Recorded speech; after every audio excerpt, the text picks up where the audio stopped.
Hello, everybody, and welcome out to the Good, the Bad, and the Geeky, episode 371, Infinity War, or Avengers Infinity War. So, you know what? Take a drink. Before we begin, you hear some other people in the background, but before we get to them... Oh, wait, you want to... keep going. Oh, I'm just counting. Oh, you're counting. Oh, you know what? Let's keep that up for the whole show, see how it goes. No fair. No continuity. Do you love having your name shout out over the internet in a geeky podcast show? Well, if so, you're in luck. All it takes is a good review of our podcast. Head over to iTunes or Stitcher or everywhere else podcasts are found, and let us know what you think of us, and say some stuff. We'll read it here on the show. And if we don't say it over the or, that's two.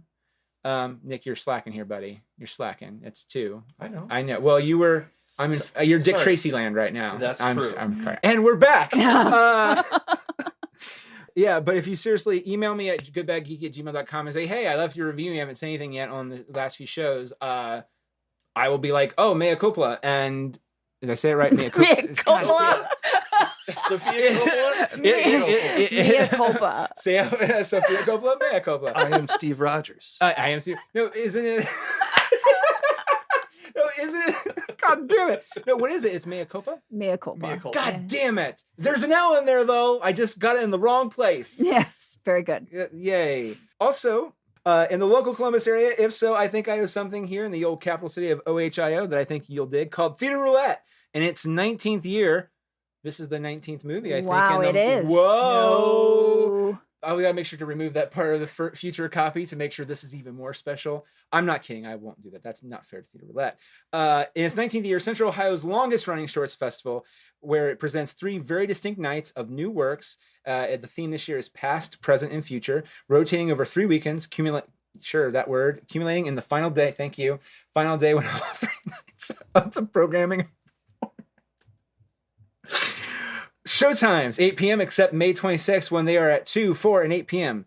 The other performances are Thursday, May 10th, Friday, May 11th, and Saturday, May 12th, Thursday, May 17th, Friday, May 18th, Saturday, May 19th, Thursday, May 24th, Friday, May 25th, and Saturday, May 26th. And tickets are $18, $15 for students and senior citizens, $13 for Mad Lab members. If you want to know more, go to madlab.net. And if you want tickets, go to madlab.net/tickets.html. For links to check out our other friends like Pack Rat Comics, go to our website, and under our show notes, that's over at gbgpodcast.com. Marianne and Nick, do you know our official sponsor is Audible? I did not. You did not. You can go to audibletrial.com/goodbadgeeky and get over 200,000 titles to choose from. Can I give you an example of some? Of course you can. I would recommend Weird Wheat by Suzanne Dome. Mm-hmm. And Is it read by someone unique? Yes, by J. Keith Jackson. You know what? I find him to be a delightful narrator, and I'm intrigued for more. He does an amazing dragon voice in this one, and he also does little tiny baby mice voices. Does he really? That sounds so... Okay, so I need to use my own membership and get on that. It's like a 4.5-hour book. I highly recommend it. You can do it in one day if you're at work. If you get your 3-day membership for free, plus a book that you get when you start, so you can get that book. Mm-hmm. And after that, it's 1 credit of a book after trial, good for any book, regardless of price. It's ad-free premium audio you listen to offline, no interruptions, and you own your library. So say, you know what, money is getting tight just for like a little bit because Christmas is coming up, and then you want to join after Christmas again. You get to keep your books. They're all yours. Yep. Pause it and start it. And you also get 30% off in exclusive member-only savings. And also say you get another book the second month you do it, and you're like, I don't like this book as much. I want to trade it for something else. You can do that as well. No questions asked. Exactly. And also it's super easy to do. You just need an Amazon account. And of course you have one. That's why Toys R Us went out of business. And so we got a nice cease and desist letter from Amazon. They are no longer our sponsor. But no, seriously, you have an Amazon account because you like to shop smart. Mm-hmm. And Audible is one of those things that helps you shop smart with your audiobooks. And if you listen to this, you like podcasts. And technically an audiobook is a much better performed podcast. No offense to us, but I mean... The thoughts we're not inceptioning each other all the time with, again, very good thoughts. Yeah. But like, they're like, there's like a coherent tangent. Yeah, exactly. So again, go to audibletrial.com/goodbadgeeky. Choose your fish. You get that one? Oh, Jesus. He is counting. Oh, really? You know what? You just need to be the guy in the background. Just go, 1. Get your first free book, Audible app, and start enjoying your new audiobook. Also, do you know we're proud members of the It's All Been Done Presents Network? Well, speaking of the network, it's time to bring the spooky. Join Marianne and friends in Marianne's Macabre Movie Review, a podcast released every other Tuesday on all things horror. As it pertains to film, that is, Marianne brings the thrills and chills as she asks, what makes a good horror film? She covers new releases, marathons the classics, and even compares international releases with the American remakes. You can subscribe on iTunes or wherever you listen to podcasts. Check out Marianne's Macabre Movie Review and all of our programs at IBDpresents.com. Or you can check her out on Twitter at Macabre Review. Do you have a Facebook too? Yes, Marianne's Macabre Movie Review. Now, I'm going to take a bet that I won't remember the Twitter one. And we might not say the Facebook one later, but we'll say it again now. What's the Facebook one again? Marianne's Macabre Movie Review. Boom. And the most recent podcast, which is coming out, or has already come out, depending on when this is released. Again, we transcend time and space. Again. Past, present, future. A Quiet Place. Oh, nice. Have you seen that yet? No, the Jim Halpert gets a family. Yeah. With monsters chasing him. Yeah. I have not seen it yet either. I want to. Horror's not usually my jam. Yeah, me too. But I want to see it. It's not. I would say it's more tense. Yeah. Than it's I've heard our boy Halpert might have maybe a little bit of Spielberg-esque qualities in his directorial debut. I guess. Yeah, he wrote it too. Yeah, I feel like he married up, and So here's the shocker that Krasinski. that for this entire movie is credits hit, and the very after like the main names, Michael Bay production. What? Yes. So how many Transformers are there? Are none, and like, so there's not even like toys on the everyone's shelves or anything? mind was blown when we. God damn it! When we see that makes me have so. That's why you guys need to see it, because it's like one of my friends saw it and was like, and noticed the production company and was like, "Hey, now that's Michael Bay," and I haven't heard anything about this. Now I feel sad. Well, I don't know why. Look, but Krasinski needed funding. All right, you do what you got to do. That's true. And it was actually a very good movie. So I highly recommend it. I do want to see. I heard nothing but good things about it. Now, they're not here, but because of an audio snafu a few episodes ago, this is payback. Amanda's Picture Show A Go-Go at amandaagogo.com. And also Erik Sternberger, ARIKSTERNBERG.com. If you listen to the last episode, it is our art episode. As in, we did not record, we could not get Erik's audio. So it's just me talking to myself. Oh, no. I call it Garfield minus Garfield. Because literally I listened to it. And I would like to point out, again, this is why we Wrinkle in Time, it sounds like Amanda's doing this. And I don't know why. And I don't know what I did with the audio. So you got a Doppler effect. Sometimes it sounds like she's right there. You can hear it perfectly fine. Other times it sounds like she's all the way over there. Oh, no. You can't.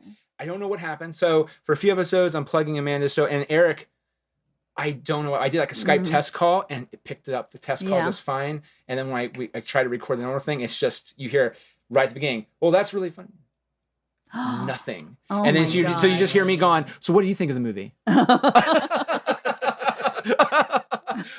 And Erik listened to a little bit. He's like, "You should totally release this." I was like, "Are you fucking nuts?" No. And then he's like, "No, you totally should," because it's just that in itself is the joke. It's hysterical. It is. And the only thing is, it's an hour and a half of me talking. Erik Sternberger is conversation for 90 minutes. It's like Fight Club, but without having the other guy. Yeah, it's like watching Fight Club, but with no Brad Pitt. Yeah. And so, I mean, literally, and I realized how annoying I am. So I used one of your GBG drive-bys. I feel like I'm a little bit more focused. This one, I realized I feel like fucking John Arbuckle and Garfield minus Garfield. And so when I tell I've been publicizing that episode, that's what it's like. But very much so, Erik's getting a plug for that. Not only for that, because it is a good idea too. Yeah. Jesus Christ, it's such a weird thing. But yeah, so and naturally we have Nick Wray here though, from So Long Stargazer, which is a fantastic band here in Columbus. You can get their music on iTunes and where else? You can Amazon? Listen for free at solongstargazer.com. You can purchase the album on iTunes, Amazon, Google Play, I think it's available on. You can stream it on Spotify. Spotify, Apple Music. Wow, big time. You can stream it at Bandcamp. Right? You can buy it at Bandcamp. I love Bandcamp. I go there all the time. You can stream it on SoundCloud. If it is a music thing online, you search for So Long Stargazer. We're probably there. Awesome. Pretty much everywhere on and the if internet. not, email them on the contact us page. Title. You know, like Jay-Z's repping SLS, you know? That's just how it goes. Word. I don't know what that was means. bad. That was so bad. Like yours was actually okay, and then I made it worse. That's all right. And it wasn't bad to begin with, really. It just didn't make sense. And then I made it, yeah. Well, so we have Avengers Infinity War with Nick, Ray, and Marianne. Hey. And it's going to be so fun. I can't wait. It's going to be so great.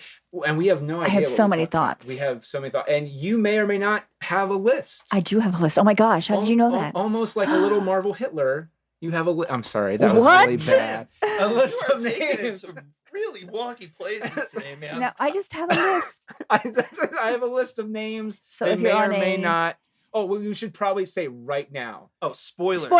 Spoilers. All of them. And you know what? We don't even really talk about the movie as like, because I feel like we usually try to talk around the movie. The movie and then get into spoilers. We just spoilers. No, out the gate. Like we're all over the place. Yes. So if you want to geeky tearing apart this movie, like, I just did that on If you've already seen this or really don't want to see this, it's safe to continue listening.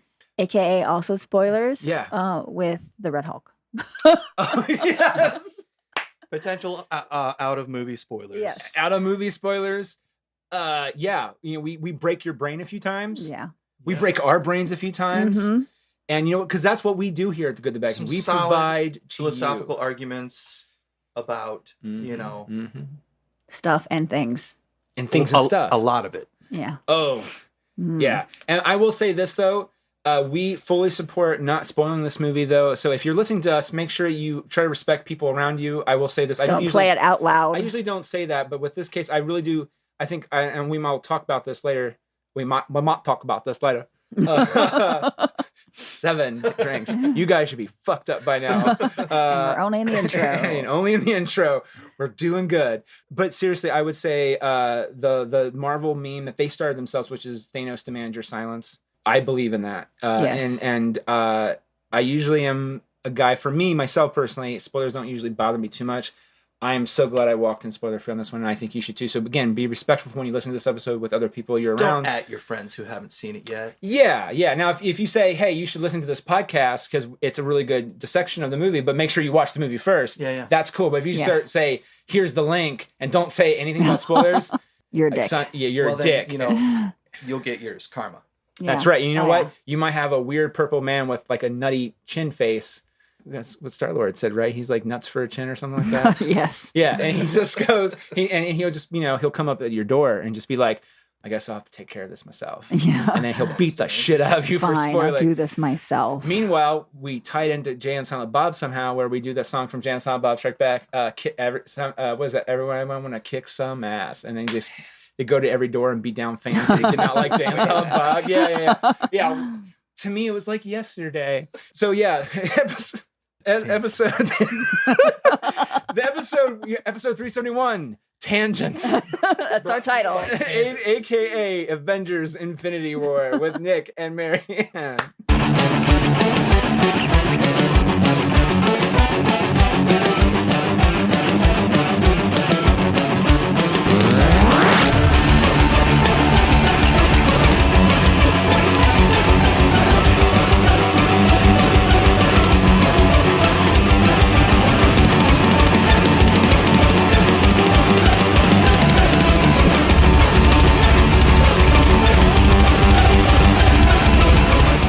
So, you all missed it, but we're having a conversation of continuity, and so we'll just bust right out, which will kind of. Marianne has an awesome list, by the way, too, which kind of ties into this. So, who's the first person on your? Oh, by the way, explain your list first. Well, I have people who are dead and people who are dead. So, FYI, fucking spoilers. We didn't say this already at the beginning. This is going to be a shit ton of spoilers because we are talking about Avengers Infinity War. I have 3 that I feel that are dead.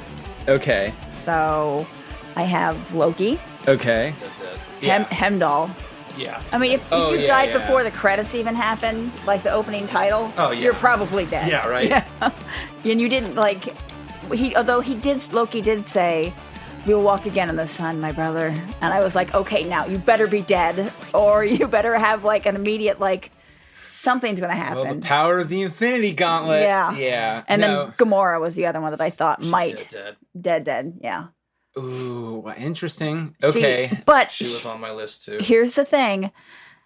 That ending where he sees little tiny Gamora and, well, what did it cost you?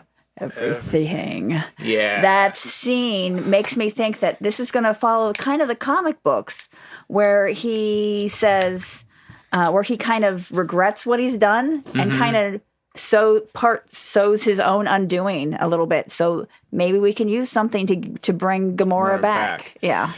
Because that is his favorite daughter, and he was so heartbroken with. Oh man, that's good. So the reason why we were talking about where continuity. So I loved Avengers Infinity War. I'll say that right out. But it also lessened another Marvel movie for me, and it made me even further dislike Thor Ragnarok. Because of all there is no time to truly mourn Loki, and that happens in battle. But like the moment that you should have appreciated him more and then appreciated everything they've been through really was Ragnarok. And my biggest complaint about that movie, it's the only complaint I really have, is that anytime there's a serious moment, it's quickly a joke. Get fucking away from that horrible emotional moment. And the only one who provides brevity, I'm saying that right, to the whole thing and pulls it off just enough that you go, okay, I got enough substance is Tom Hiddleston as Loki. Yeah. The only emotional moment in that movie they keep that is elevator scene. The elevator scene. It's like, help me. No, I don't want to do that. But that whole moment, it's like, you've gone your way, I've gone my way, but I think somehow we can come to a head. But there's no moment to really mourn the father, Odin. Yeah. And they did a huge scene for Frigga in Thor 2. And that really, and see, like, and again, Hiddleston is the MVP of that movie, and I hate saying that because everyone else is so good, but like, Thor is just like, I'm upset and I'm going to be mad at you, brother, and then they say like, no, let's make a joke out of it. So the weird thing about Ragnarok to me, and I think you're right if you think about it continuity-wise. Yeah. The weird thing about Ragnarok to me, it was a Marvel movie that it wasn't necessarily, like, while it occurred in the MCU... Yeah. It wasn't necessarily a part of this story. It was a story, but so much of it was just there to be there. Like, it just felt like its own standalone that was like, meanwhile on another planet. Yeah. And it's like, these things are happening. And they don't really affect anything outside of themselves. Well, I kind of feel like are affected by anything Guardians Volume 2 to me really didn't further the overall plot line. Not really. I agree with that. Well, it confirmed the characters though. Yes. And that's important. But then when you get into the grand scheme of things, like for Thor, it's great for Thor. Ragnarok is. But for like Loki, who has been this well-loved character and of a good villain. Yeah. A well-written villain. Oh, okay, yes. Yeah. He's a guy you love to hate. I was like, well, who loved Loki? I did. I totally. Well, I love to hate him, and I liked. Well, he has redeeming qualities. He does. His scene with Frigga in 2 just tears me apart because here's this cool, calm demeanor. I'm the god of mischief, baby. I'm the god Nothing of mischief. bothers me. And then his brother's like, "Come on, Loki, I know this is you," and he turns it off, and he's just an absolute mess. Yeah. And I'm like, that is such a good scene. His whole cell is just wrecked. Yeah, because he destroys it. And the thing is, too, is that during Ragnarok, when he realizes his dad's dying, and he finally, again, Hiddleston pulls it off so well. It's just a look. It's just like, I have regret for everything I've done with him. He said, my sons. And Hiddleston does a look, and it's just like, oh, it's heartbreaking. Oh. Yeah. And that's why I'm just like, I just wanted one more scene where they just address it. And that's all it took. And I just kind of feel like, it's like, but can we make it funny? No, let's cut it out. And that's what made me sad. I feel like they addressed it in Infinity War, though. They do, did a bit, but yeah. He kills him and he says, I'm going to kill you for that. Like, no. Again, but that's for Thor. For Thor's fine, I feel like. Thor got the best out of that. But like in terms of like it's kind of like this is a weird crossing. It just felt like it showed that Thor cared more than totally MCU would have had you believe up to that point. And but I just felt for Loki himself though. Oh yeah, right. Like, raw deal. Like it would have been cool if he had known Thor cared enough to be like, congrats Loki, you're the reason. Like you're the vengeance that kills Thanos. Way to go, bud. But he was too dead to even appreciate it. Yeah. So, well, I also kind of thought it was like, and this is a weird thing to try to cross-reference on this, but the second Pirates of the Caribbean movie, they introduced. I know, bear with me. Keep going. They introduced this weird character that he hates Jack Sparrow. He's the guy that runs the tea company. Yeah. The East Indies tea company. Yeah. And then in the beginning of movie 3, he dies. And it's not like Loki where he just kind of poorly chokes to death. And it's it's a kind of a sad ending. Yeah. But tragic nonetheless. But then you get this guy where you're thinking, oh, he's leading up to be the big bad. He dies in the first 10 minutes, and it's the most epically beautiful death scene ever. And you're like, fuck that guy, did not deserve that. And I guess that I was like, I kind of wish it was like, it's hard to have a happy medium where it's like you have a well-drawn multiple movie arc and then you have a cool death. I mean, he's the guy that kills Elizabeth Swann's dad, right? I think so, and you're waiting for this cooler death moment. It doesn't even come at the hands of any of our characters. It comes from the Bill Nighy's octopus guy. I can't remember his name, but yeah. So I just wish there was like a cool death like that for Loki, like because like I knew Loki was probably going to die at the hands of Thanos. I think it's Davy Jones. Davy Jones, thank you, octopus guy. Hey. But I guess I wanted that, and then like that little bit extra drama, and also where the fuck's Valkyrie? No shit. Where is Doug?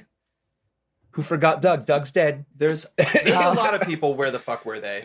Excuse me. Korg. But yeah, Korg. I forgot the other guy's name. I remember Doug. Doug, the little guy. Yeah, the little guy. He's like, Doug's dead. I was just holding him. He's like, oh no, Doug's okay. Yeah, he's all right. But I did want to reference real quick here. He died a death that he wasn't worthy of, right? Like it was just sad. Like dude gets choked out, and it's like he deserved better. Yeah. But this entire movie, everybody, the dead, and the probably dead. Yeah, that's true. All deserve better. They all deserve. Not a single person was like, man, solid, valiant death. Yeah. Not one. That's true. I will say like their death scenes were still like just heart-wrenching. Yes. Impactful. Yeah. Oh my gosh. Completely. The worst one, I think you might agree with me. I don't know. Peter Parker. Yes. Oh my gosh. I don't wanna. I don't want to go. Oh, well, it wasn't fully, but it had like maybe one line from when he died in the Ultimate comic books, which is where he's being held by, it's Mary Jane and the Gwen Stacy clone, who's still Gwen, and then Aunt May. And the only thing he adds, and he's like, I did the one thing that I could never do, which is I saved you. Yeah. And I couldn't save Uncle Ben. And I saved you. But he's like, then he just goes, I don't want to go. I'm scared. I'm scared. And then he dies. And you're just like, and it's when so Tony's heartbreaking. looking at me, he's like, you're okay. Oh, yeah, you know he's not. You're okay. Oh my god. Now, did you guys have a full packed house? And was the audience reaction strong in a good way? Get out of my brain. Okay. Or were they bored? No, I wrote that I down wanted to too. go super meta for a second and talk about not the movie, but the experience. Yes. I wrote that down. On the walk out of the theater, it was the weirdest. Dead silence. Yes. Dead silent. Like the lobby at the theater was just quiet, and everybody's just like walking out. Nobody's talking. Nobody's cheering. Nobody's talking amongst themselves. Like groups of 5 people are just walking to their car quietly. And I was like, this is so weird. And like, I was gonna say something to Brandy about it, and I was like, well, actually, when the only people that made noise at the end was Keith and I, and actually it was probably just me. Keith was probably like begrudgingly like acknowledging that I had made noise. Was when Captain Marvel's thing showed up. I was like, that was the only, and then it was dead silent again because. Now, but did your audiences react when things happened, or was it? Yeah. Oh my gosh! There was rounds of applause. Applause for me too. Yeah. Yes. So okay. Where was the first one? Yeah. When was the first applause for you? I don't know if it was the first one, and honestly, this is why I need notes. No, it's okay. I got my first one. Yeah, go with yours. Captain America appearing. Oh, The train there was a scene. smattering, yes, when he showed And up. he has a dramatic pose. Yeah. Heroic. well, it's a cool entrance because it's Way the cool sound entrance. first, and then you say. And the second time I saw it, there's the outline. I could see the outline more because I was like, I know this some fucker's behind that train, but I just can't see who it When is. everybody pauses, I was like, Yeah, see. and then the music starts tamping up, and then the Avengers theme kicks in. I was like, oh snap, motherfuckers! It's gonna be Captain Bucky somebody. Yeah. And it was Captain America, and I was just like, oh yeah. Yeah. No, ours was. I mean, okay. I saw that the 10:20 showing on Thursday, which was way too late for me, but but it was a packed house. Our audience went old school with that fucking Marvel logo. That Marvel logo started happening. It was like, woo, Marvel. Because then the 10, you could see the 10 for 10 years. Yes. Yeah. And then all of a sudden, it goes, oh, this is the distress signal from our ship has been destroyed. And all of a sudden, everyone's like, oh. See, And it got really quiet. And then when the Hulk, she's like, but we, and then it's Loki who says it too. It's the Tony Stark line from Avengers. He's like, but we have a Hulk. And everyone's like, oh, snap, Loki. And then Hulk gets the shit kicked out of him and then got dead silent again. And then when Loki slowly started to die, you could just hear people start to, like the air getting sucked out. And then it cut to New York. And then they did that. And then it was like laugh, laugh, laugh, laugh, laugh.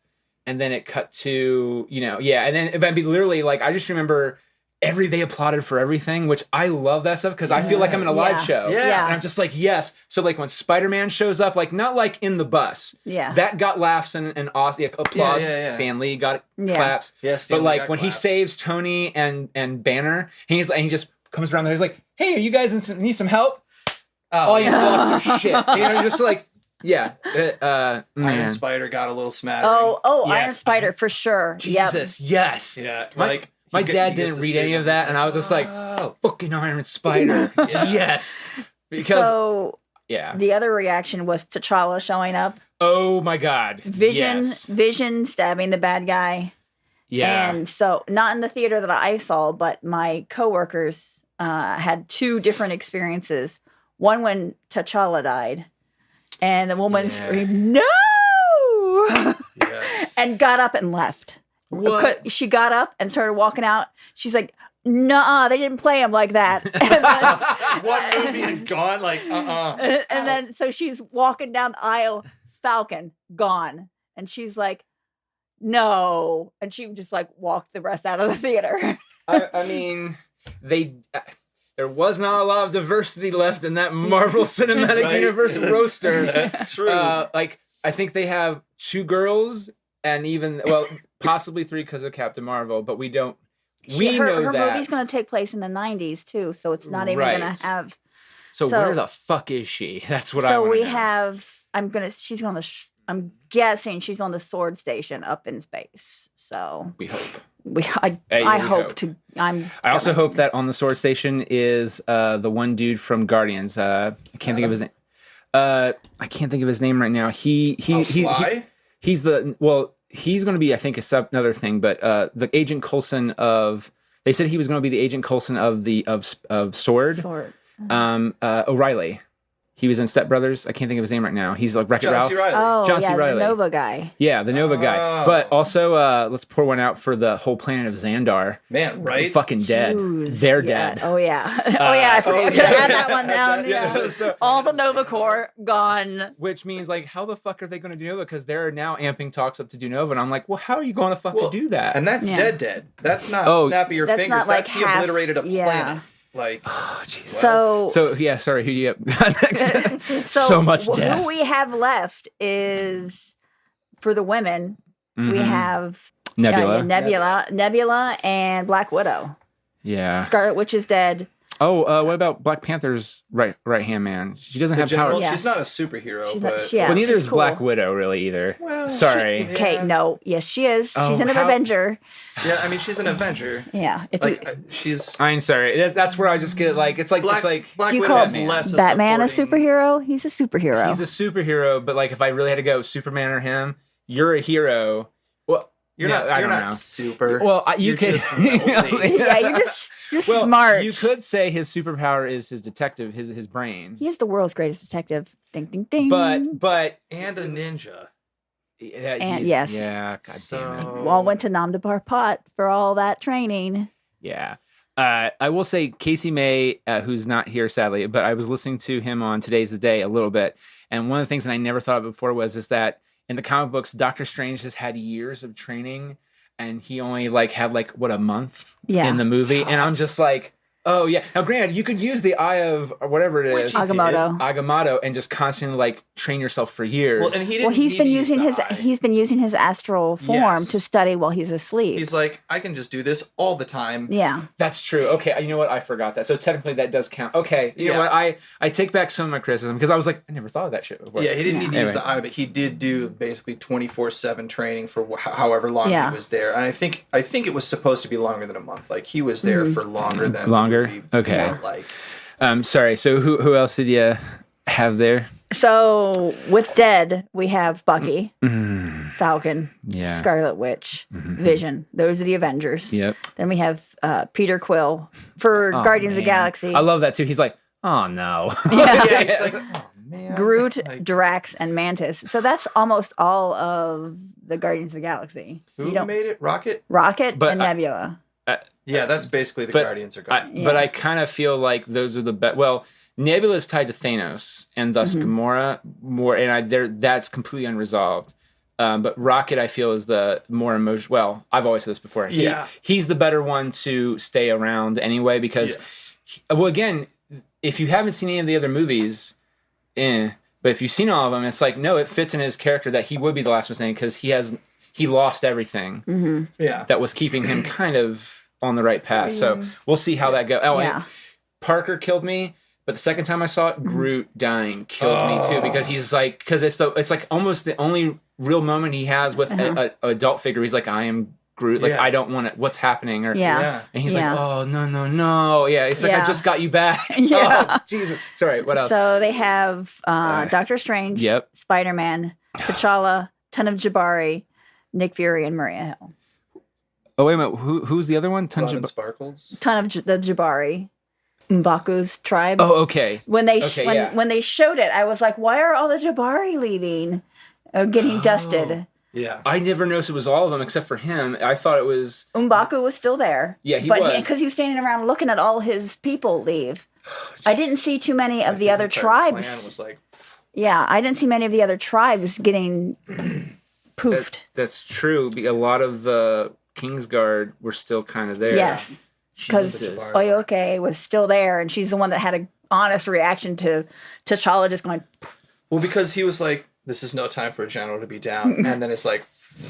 Oh, I know. I was like... Because here's what I thought was going to happen. He's going to pick her up, and she's going to disintegrate. Yeah. And no, it was the opposite. I was like, fuck you. I know Black Panther 2 is coming out. But I was like, wait, the sister's still around. Yeah. Oh. Shuri. That's what I love she was Shuri. like, oh my God, if Shuri becomes the Black Panther. But that would be awesome, but... She's going to be only temporarily the Black Panther. Yeah. Where you at? No more heart-shaped herb, though.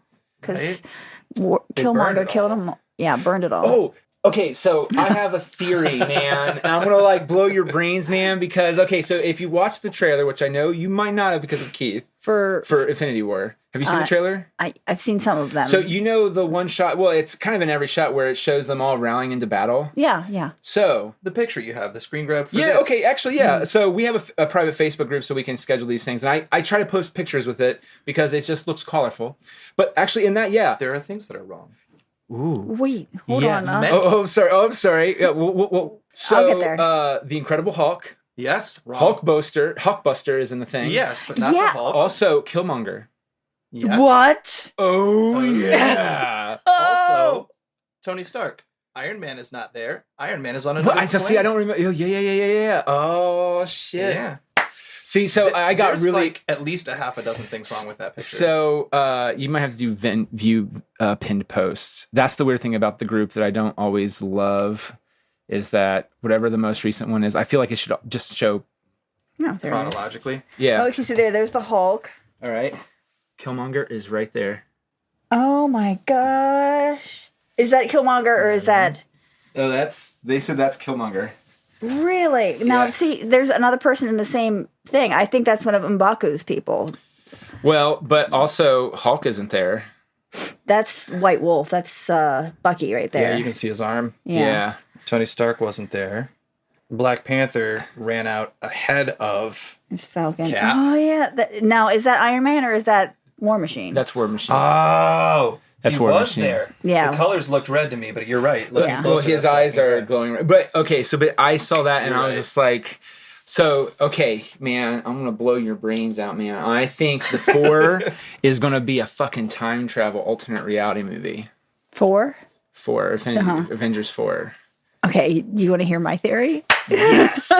My theory. I have. We're melting Nick's brain as we say it because he's like looking up. He's like, ooh, yes. Like, that's not the theory I had. Now I want to hear Marianne's and see if No, this yeah, is yeah, not yeah. the theory I Okay, had. so instead of Thanos, well, you see Thanos doing his thing, and the Beyonder steps in and says, "Nope, we're not doing this." And instead of having him go, takes him to the battle world, and so then we have a whole battle world of just with the Beyonder putting these people up against each other, or I have your Bucky, Captain America. You don't have to come fight on Battle World for me. Okay. See, I think it's going to be Heroes Reborn. Oh, okay. Where they're going to... So, I don't know if you remember Heroes Reborn. I don't know how they came back from Heroes Reborn, which is Professor X and Magneto were fighting, as they always do. And when he tried to do something with his brain, and on top of Franklin, on top of that, somehow Franklin, from where he was at, it converged and created this other persona of Onslaught. Okay. And then Onslaught, the only way they could defeat him was they had to use all their powers together and pretty much walk into this abyss and take Onslaught with them. It's actually, to me, it's the equivalent of, I guess, nowadays as an adult, it's the equivalent of Hulk jumping into a fucking cloud and the cloud dissipates. But Hulk doesn't come down. Because literally, Captain America, I mean, all the major heroes, Fantastic Four, Iron Man, Captain America, Thor, they disappeared. Yeah. And then Heroes Reborn happened and they came back, but things were slightly askew and different. Yeah. And I was like, recasting. But interesting. So here's my other theory. Dark Avengers. All the good guys are gone, so now you have Moonstone and Ragnarok, which is the Thor clone, and you have who else? Well, you have Rocket. He's kind of a bad guy. Oh no, I know what you mean now. Yeah, never mind. Doc Sorry, I take that back. I got that. Yeah. So they're copies of, like, Moonstone's a copy of Captain Marvel, stuff like that, you know. Okay. So, but of course they're gonna have Captain Marvel. They won't have Moonstone because she's, I mean, I like her, but not really the same. Yeah, I always got Moonstone and Gamora confused because they looked a lot alike in the comic books, but there was also like 80s, 90s poofy hair Gamora, and like I look at Gamora now, which is like the 2000s. Green, yeah. Well, she was always green, but she had like rock star like gem makeup around her eyes. Yeah. Well, I hate to say it, she looked like a green raccoon in female form without the ears. Like, I mean, she had the big things around the eyes, but and also she looked like Elvira, Mistress of the Dark. Yeah, nice. A little bit. Yeah, yeah. So anyway, the other one was Thanos is bored or unhappy with his decision, and he just either sows his own undoing by giving someone the hint on how to do it, or just in the comics, Nebula gets the gauntlet from him. That's why I think Nebula is a part of the final. Yeah. I still think that. Well, wasn't she like a zombie? And he's because he killed all the Marvel heroes, right? And then he brings them, some of them back. And he's like, this is too easy. And he takes the gauntlet off, throws it on her, and she's just like there, kind of, I hate to say, paraplegically sitting there as a zombie. And then her thought process is like, no, end this. And then she stops Thanos, and I think it's been a while since I read. Is it something like that? Close to that. It's close to that. She's not near as cool as she is in the movie. Oh no! Yeah. Oh my god! In the movie, it's going to be an epic battle. The scene where you walk in through her Gamora's perspective, and then you slightly turn, you see when she's taken apart, and you're just like, that was well done. That was so good. Oh, it was so brutal. Yeah, I was like, why is he doing that? Because he only really has one daughter. Yeah, that he cares about, and it's Gamora, which makes no sense to me. I wish they would go more into that. Right? Sorry. Yeah. Well, they got into a lot in Guardians 2. Yes, with Gamora. Every time she lost, with Gamora and Nebula got a new piece. She was like, "Why do you think I am?" But why did he like her more? Is it just because she was stronger? I guess I think it's because he picked her personally. Probably he picked her. He's okay. Like, because with Nebula, I didn't get a sense of, because I figured at some point he had to pick her. Right. I think she was gifted, wasn't she? I need to go back and look. Well, yeah, that's a valid. I want to jump in real quick on the because I like your alternate reality idea. I feel like that's plausible in because the only thought I had that didn't make a whole lot of sense to me was the quick snap, and then he's in the orange world with baby Gamora, yeah. And he doesn't have the glove, and everything is quiet, and they have that conversation, and then he's not, and he's got the glove, and the glove looks destroyed. Yes, like wrecked. Like this has been used. Yeah, like. You can't, I wondered about that. I asked Keith, what does that mean? Oh, they're disposable. You got to go buy a new Infinity Glove. It's one single use, right? But he could still transform and use the glove, though. That's the thing that irked me a little bit, because he also did he go to to Bucky's hut in Wakanda to watch the sunrise? Is that what he did? I think he went to his own world. Yeah, it looked like he was sitting on the world that where on Titan almost killed. Yeah, on Titan. But Titan's destroyed. Well, he's got the reality stuff. He's made everything come back. See that? Is it still destroyed after he snapped his fingers, or is it A-okay? Or is it the alternate universe? Like it created a tangent universe on top. Oh, I see what you're saying. Oh, so I was thinking they would go back and try. That would things would start to split off into different. So you would see different versions of all the. Especially with like Doctor Rick and Morty. Strange's a little bit, yeah. Not so cryptic, or I guess still very cryptic, but blatant cryptic message about this is the only way. Like after he saw his 14 million possible futures, and he's like, one of them works. I was like, can you please tell people? That's like, because grab you by the nose and drag you to the end of the movie real quick. But by the way, though, can I just point out, though, that the meme that's going around is very accurate? Yes. Which is Doctor Strange saw the movie 14 million times, and he didn't spoil one thing about it. And I was just like, yep. Oh, that's pretty good. It's pretty good. It's pretty good. But here's the thing, though, too. And I think Strange is smart enough too. I think Tony would maybe agree with this: is that if you know your own future, you're bootstrapping yourself into it, and so he can't share it with anybody. Yeah, but I mean, his final words were just chilling. But again, we all know that the Black Panther 2 is coming out. Yeah. The odds are Spider-Man Homecoming, right? Guardians Volume 3, right? We have good ideas that the characters will. Now, granted, James Gunn has said shit like, "Well, that's the last iteration where you see them all together in that group," and I'm like, "Oh, well," because then he kind of hinted at in interviews that the original Guardians, might be the second set of. That would be awesome. The Crystal Head guy. And all those folks. The group that Yondu was a part of. They're the original Guardians, and I was like, "Okay, cool." I wish they hadn't killed Yondu so they could have him in the original group. I'm just saying, anything's possible. One of the best deaths. That was true. That was a good death. I didn't like that movie as much. They can undo so many things that were good and also many things that were bad. Like, I hated how they killed off the Warriors 3. Or Warriors no 2. Shit. It's the Warriors 2 because they didn't have Lady Sif in there either. I know.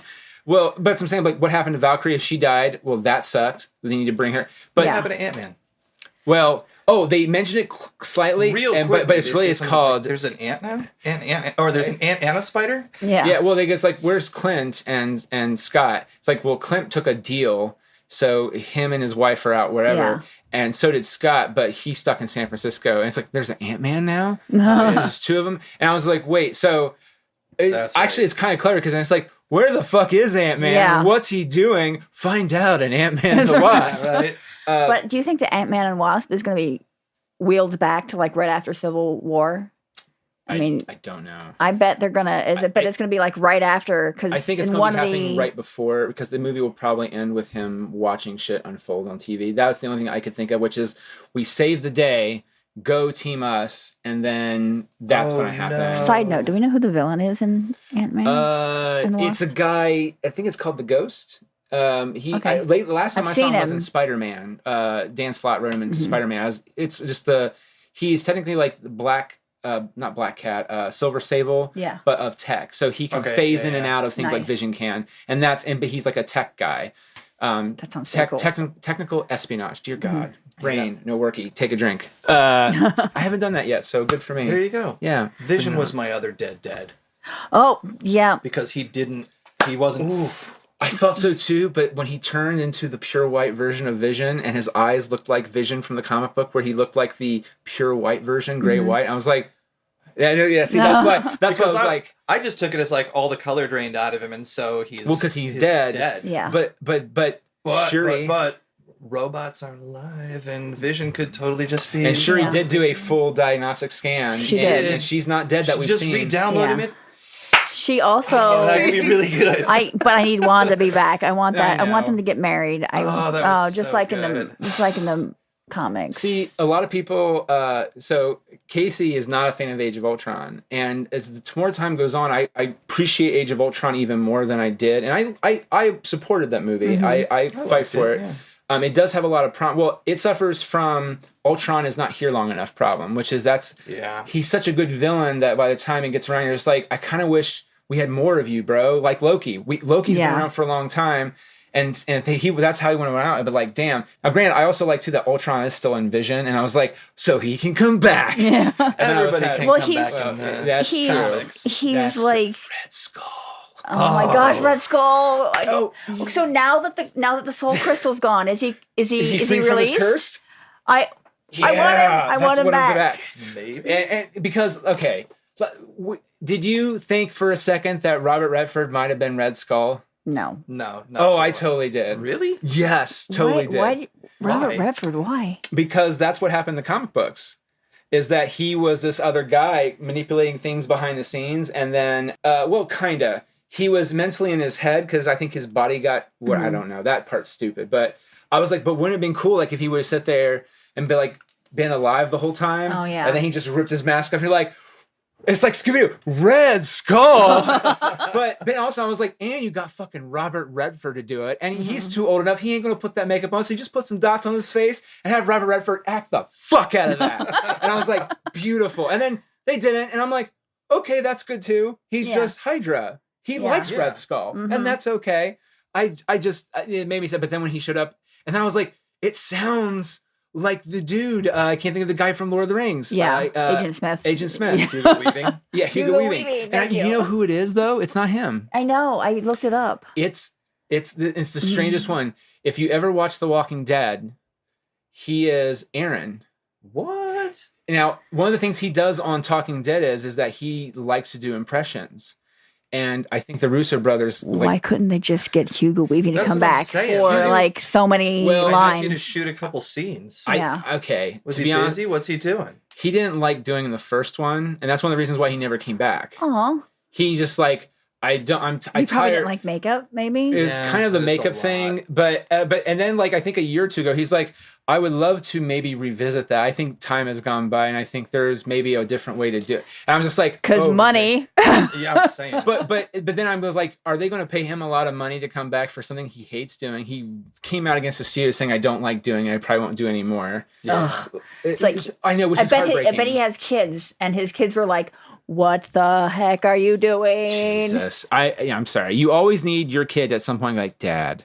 Yeah. What the fuck are you saying no to? Like, I was going to say fuck, but I wasn't sure. No, totally. There's no, Our parental advisory is in the fucking iTunes thing. Yeah. Parental discretion of, So there's an E next to the download. Yeah, that's right. Yeah, same with mine. So, but the thing that it's like with kids, it's like, who was it in Harry Potter?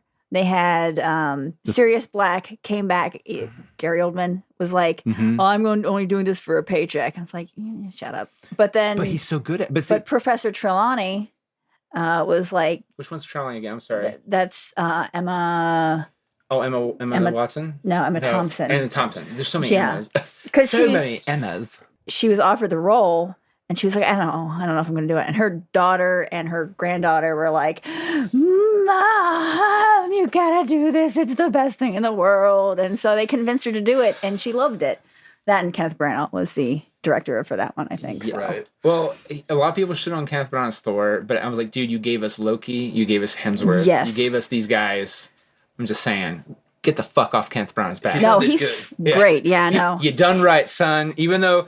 I think, too, he was just like, I think he wouldn't mind coming back, but they're just like, we're good. Right. Yeah, we'd like to go this direction. He's more of the Shakespearean and they did not old really go Thor. That yeah. And now we're in Space Thor. So we're in Jack Kirby crazy Thor. Yeah, we're in space opera type thing. Yeah. So were you guys upset that they didn't mention Beta Ray Bill at all, even though they freaking made his statue in Ragnarok? And then they made the Storm Stormbringer, not Stormbringer. Oh, his weapon. His actual weapon was remade for Thor. Wait, I thought that was the weapon he uses in I think Aaron something or other. He's writing the last I think 5-10 years of Thor, and one of the things they did was it was the whole storyline called God Killer. Oh, don't get me started on God Killer. You didn't like God Killer? No. Oh, see, I loved it. Well, because at first I was upset with it, but then I was like, I kind of like where this is going because it's kind of Thor having a multi-timed crisis because there's our Thor who is like a really good dude. He learned humanity. There's like young Thor, don't give a fuck. And then he pillages villages and whatever. And then there's old Thor, last man standing. Stormbreaker. It is okay. Stormbreaker is Beta Ray Bill's sword. I thought, but old Thor has an act because there's the whole thing where he lost the hammer on the moon and Lady Thor got it or whatever. He got the axe, and that's where I thought they were going with that. And also, he loses an eye.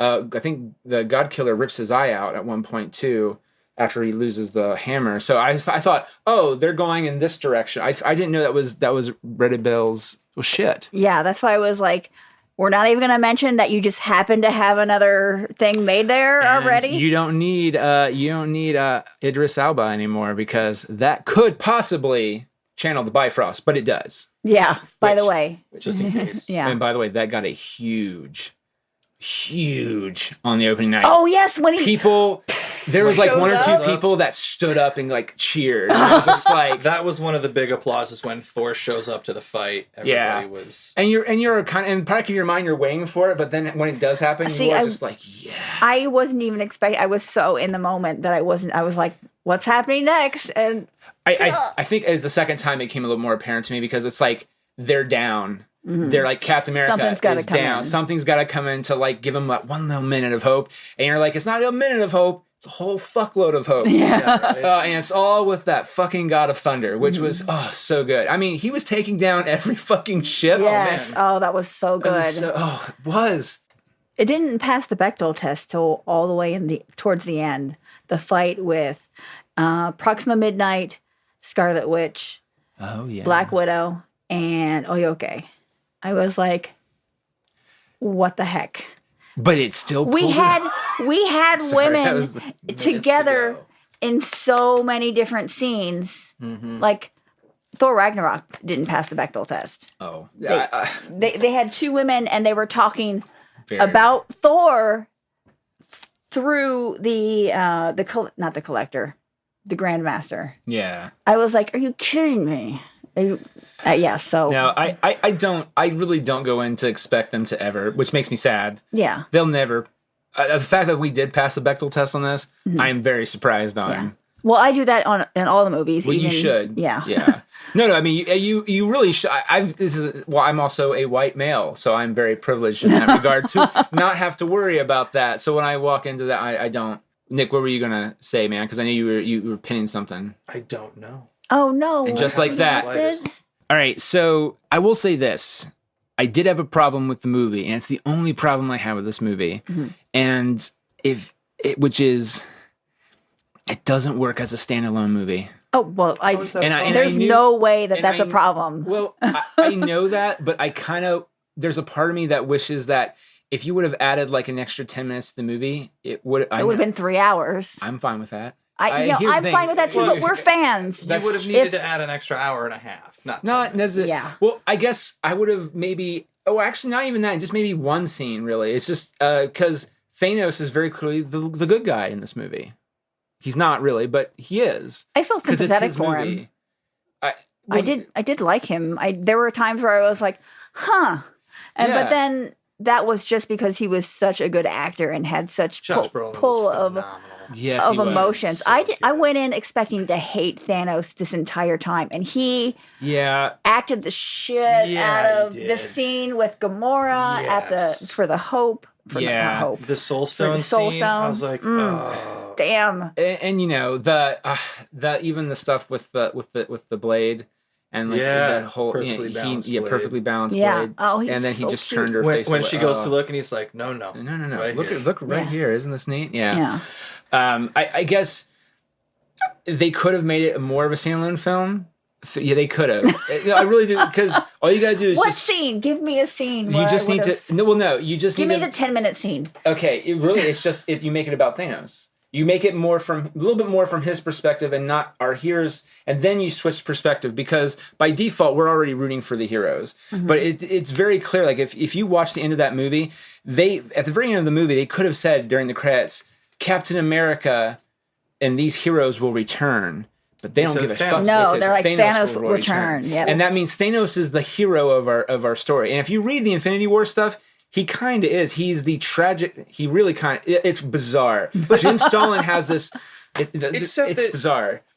At the end of the first one, he's talking about needing to get the stones, and he's doing it to court death, which is what he's doing in the comics. Exactly. Yes. And now he's not doing it to court death. He's doing it out of some ridiculous shit out of me. Like, I'm doing it to save the world. I have this gauntlet that is all-powerful, and at a snap of my fingers, I could make everyone have all of the food that they would ever need. They even had... instead, because... Oh, I agree, but that's what I'm saying. You could even just focus on... You really could, and granted, it would be flawed, but he's the flawed protagonist in the context of the movie. I mean, here's the thing is, he really isn't the protagonist. Not really, but in the context of how they're presenting it, like, especially when you read that, I was like, oh, because he had the happy ending.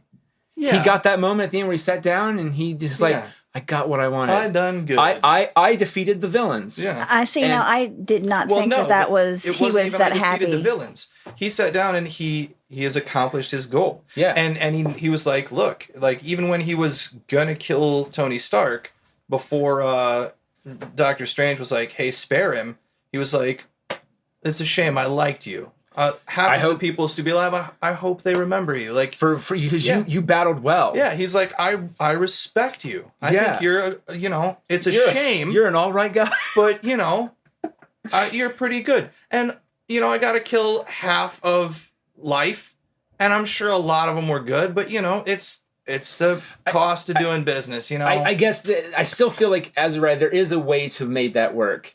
And again, I don't think it had to be long, and because you could quickly shift perspective back to our heroes because that's who we know, and then it's the season finale. But it didn't feel like he was defeating anyone or anything. Like, it just felt like he was like, "I'm gonna save everyone now." It's like, yeah, but you could do that without murdering half of life. Yes. If your only goal is to save everyone, well, I don't. This is the thing is, I don't disagree with that at all because, but again, I almost kind of feel like if that was their intention, they missed the mark. And the thing that irks me is that that's how it feels that they were maybe trying to do. And especially after the second time, it's like that moment where he looks at the sunset. I was like, oh, this is your heroic moment in the sunset where you look up and you're like, I defeated those who opposed me to save the universe. I interpreted that completely. Like, he didn't have to defeat anyone. He just collected the things he needed to collect. They were there, but they were object. Well, and again, he didn't even collect half of them. Yeah, right. In context of the movie, though, there were antagonists that were in his way, and he stopped those antagonists to achieve his goal.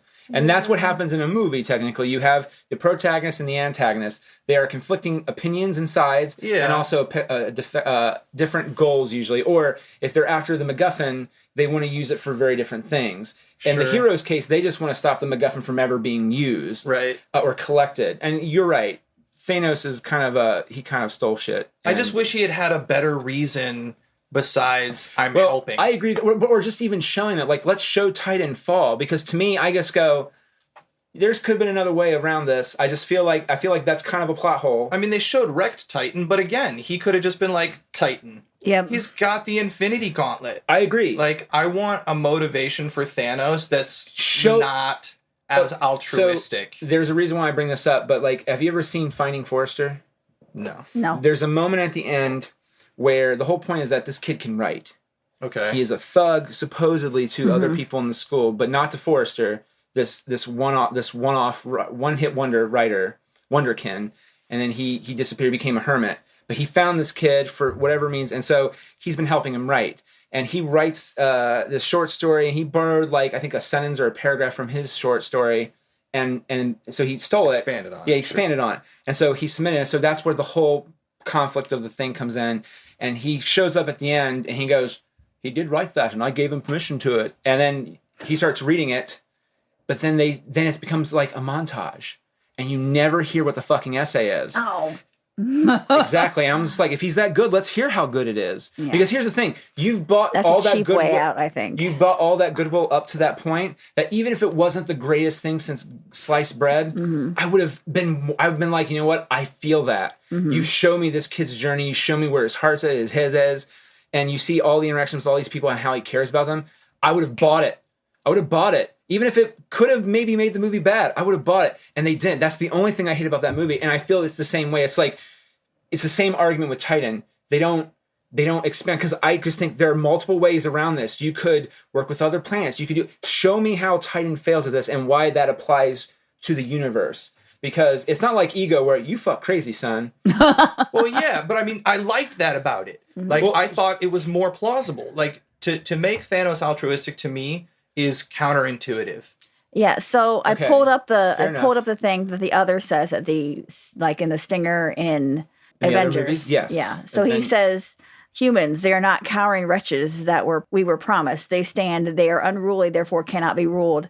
To challenge them is to court death. Yes. Yeah. So I was like, yes, they're going to do that. And then now we have this Thanos that's like, I thought you were giving half the world, half the people, or half the universe's dead people to death as a gift. Yes. I thought that too, but it's not even mentioned. But if you notice, though, he really doesn't challenge them since then. He doesn't really challenge the Earthlings outside of that. It's true. Thor's kind of, because he sends the children, Proxima Midnight, the children of Thanos. Yeah, well, at that point, it's like, this is endgame for him. Yeah. For him, it's not endgame for our heroes, our real protagonist. I guess that was I just feel there's a way that you could have still made the movie you made, I don't know. Because I felt like after I saw that Thanos will return, I was just like, again, this is the second time I saw it. First time I was just like, movie's great. It doesn't work as a standalone. Sure. But I don't think it should. But then there's a part of me I was just like, well, I feel like some of the movies. There's 19 or 18 other movies. Do your homework. I want to go see it again, and maybe again and again after that. I had a friend, maybe one more time. I have a friend that's seen it 5 times already. So I want to go watch it with a notepad because you just want. Well, the thing that I caught, and the only 2 times I caught it were when we first get the Guardians on screen. Yeah, you get the Guardians music, and when you first get Cap on screen, you get the Avengers music. And Black Panther too. Black Panther, while they're all like all of the standalone movies, I want to know how many like little bits of like, because it felt like we have, here's a slice of movie, here's a slice of movie, here's a slice of movie. Yeah. That were edited together so well. Like, it's not a standalone movie, it's 15 standalone scenes, and it's 3 hours long because everybody gets 15 minutes, and everyone had their own entrance. Oh, yeah, which was cool. Yeah, I want to. That's one of the questions I wanted. What did you guys think? Who had the best entrance?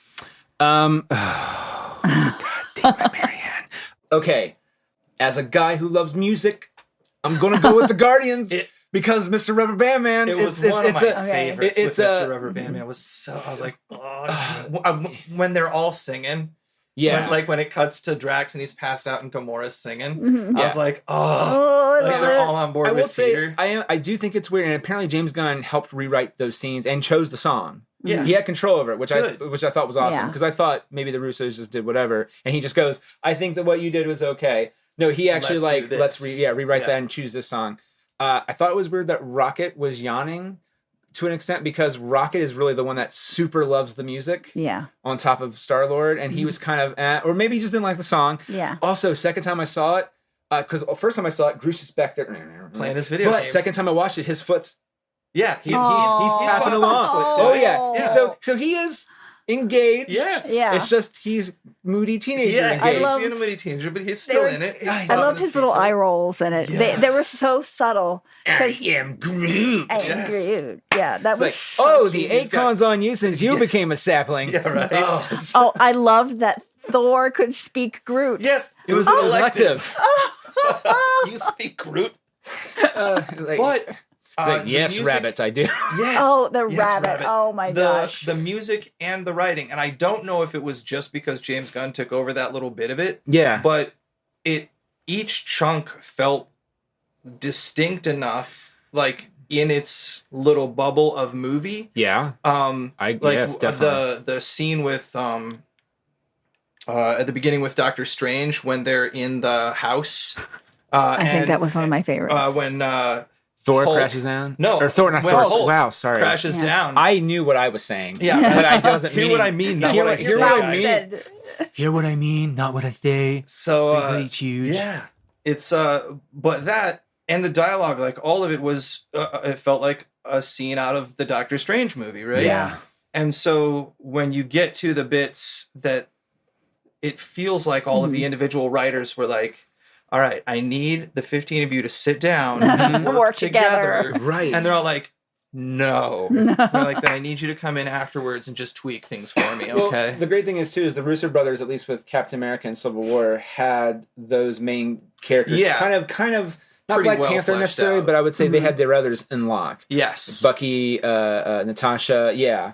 Those guys are, oh, man. My favorite was Doctor Strange and Tony being like, "Are you moving your hair magically?" Yeah. He's like, "No, I'm not." And moment. I will also, oh man, see, this is the thing. If you take the music out of that scene, my favorite entrance, it's still kind of. I'm gonna go with Spidey.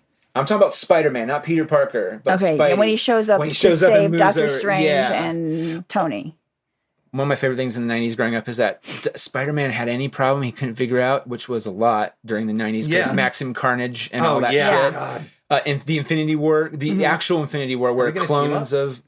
Well, they team up all the time, but like that moment where he's just like, get the doctor or get the cape guy. He's like, I'm on it. And I was just like, oh, it's just him helping That's Dr. our Strange. sorcerer. That's our sorcerer. Go get him. And he's like, okay. Yeah, all right, I got it. Yeah, and I love that because I was like, I felt like I was reading a 90s comic book for a second. That was really good. Which felt very much like Homecoming to me. Yeah. Yes. Like that bit of it was like, I really loved that it felt like a bunch of smaller, and that's what made the almost 3 hours to me fly by, because it was like, I didn't check my watch from this to this the only to this, time like it was well enough into it's the same but different. The only time I checked it was the second time I saw it was with Gamora and Thanos, and because it does kind of slow, and it should because of what's going to happen. But the first time I was like, oh no. I would have been okay if they said Thanos will return right now and they just started the next movie. Because like they do in The Simpsons, where it's like, Marge and Homer broke up, to be continued next week or next year, and you're just like, what the fuck? And then it goes, now. Or whatever. And you're just like, thank you. Yeah. Did the credits feel like they were about 7 minutes longer than any other credits on the my gosh. movie? We only had one extra scene. There was only one extra scene, and I felt like usually when they have like the main credit scenes, like all the big names before they start scrolling, there's a scene before the scrolling starts. There is, and also the end credit stuff where they show the cast names. Yes, is its own little cartoon, not cartoon. Yeah, but they animation. usually have something going on. This time it was just white on black. Well, I mean, so when they got to the theme, the actual title, and I mean, just Sylvester's theme was like bum. Bum, bum, bum, and then it just dusted away. You're just like, I mean, and you just sank again because you're just like, they died again. When they did that thing, I think it might have been Keith. It might have been someone else. It might have been the other guy on the other side of me. But they did the dusting thing. Yeah.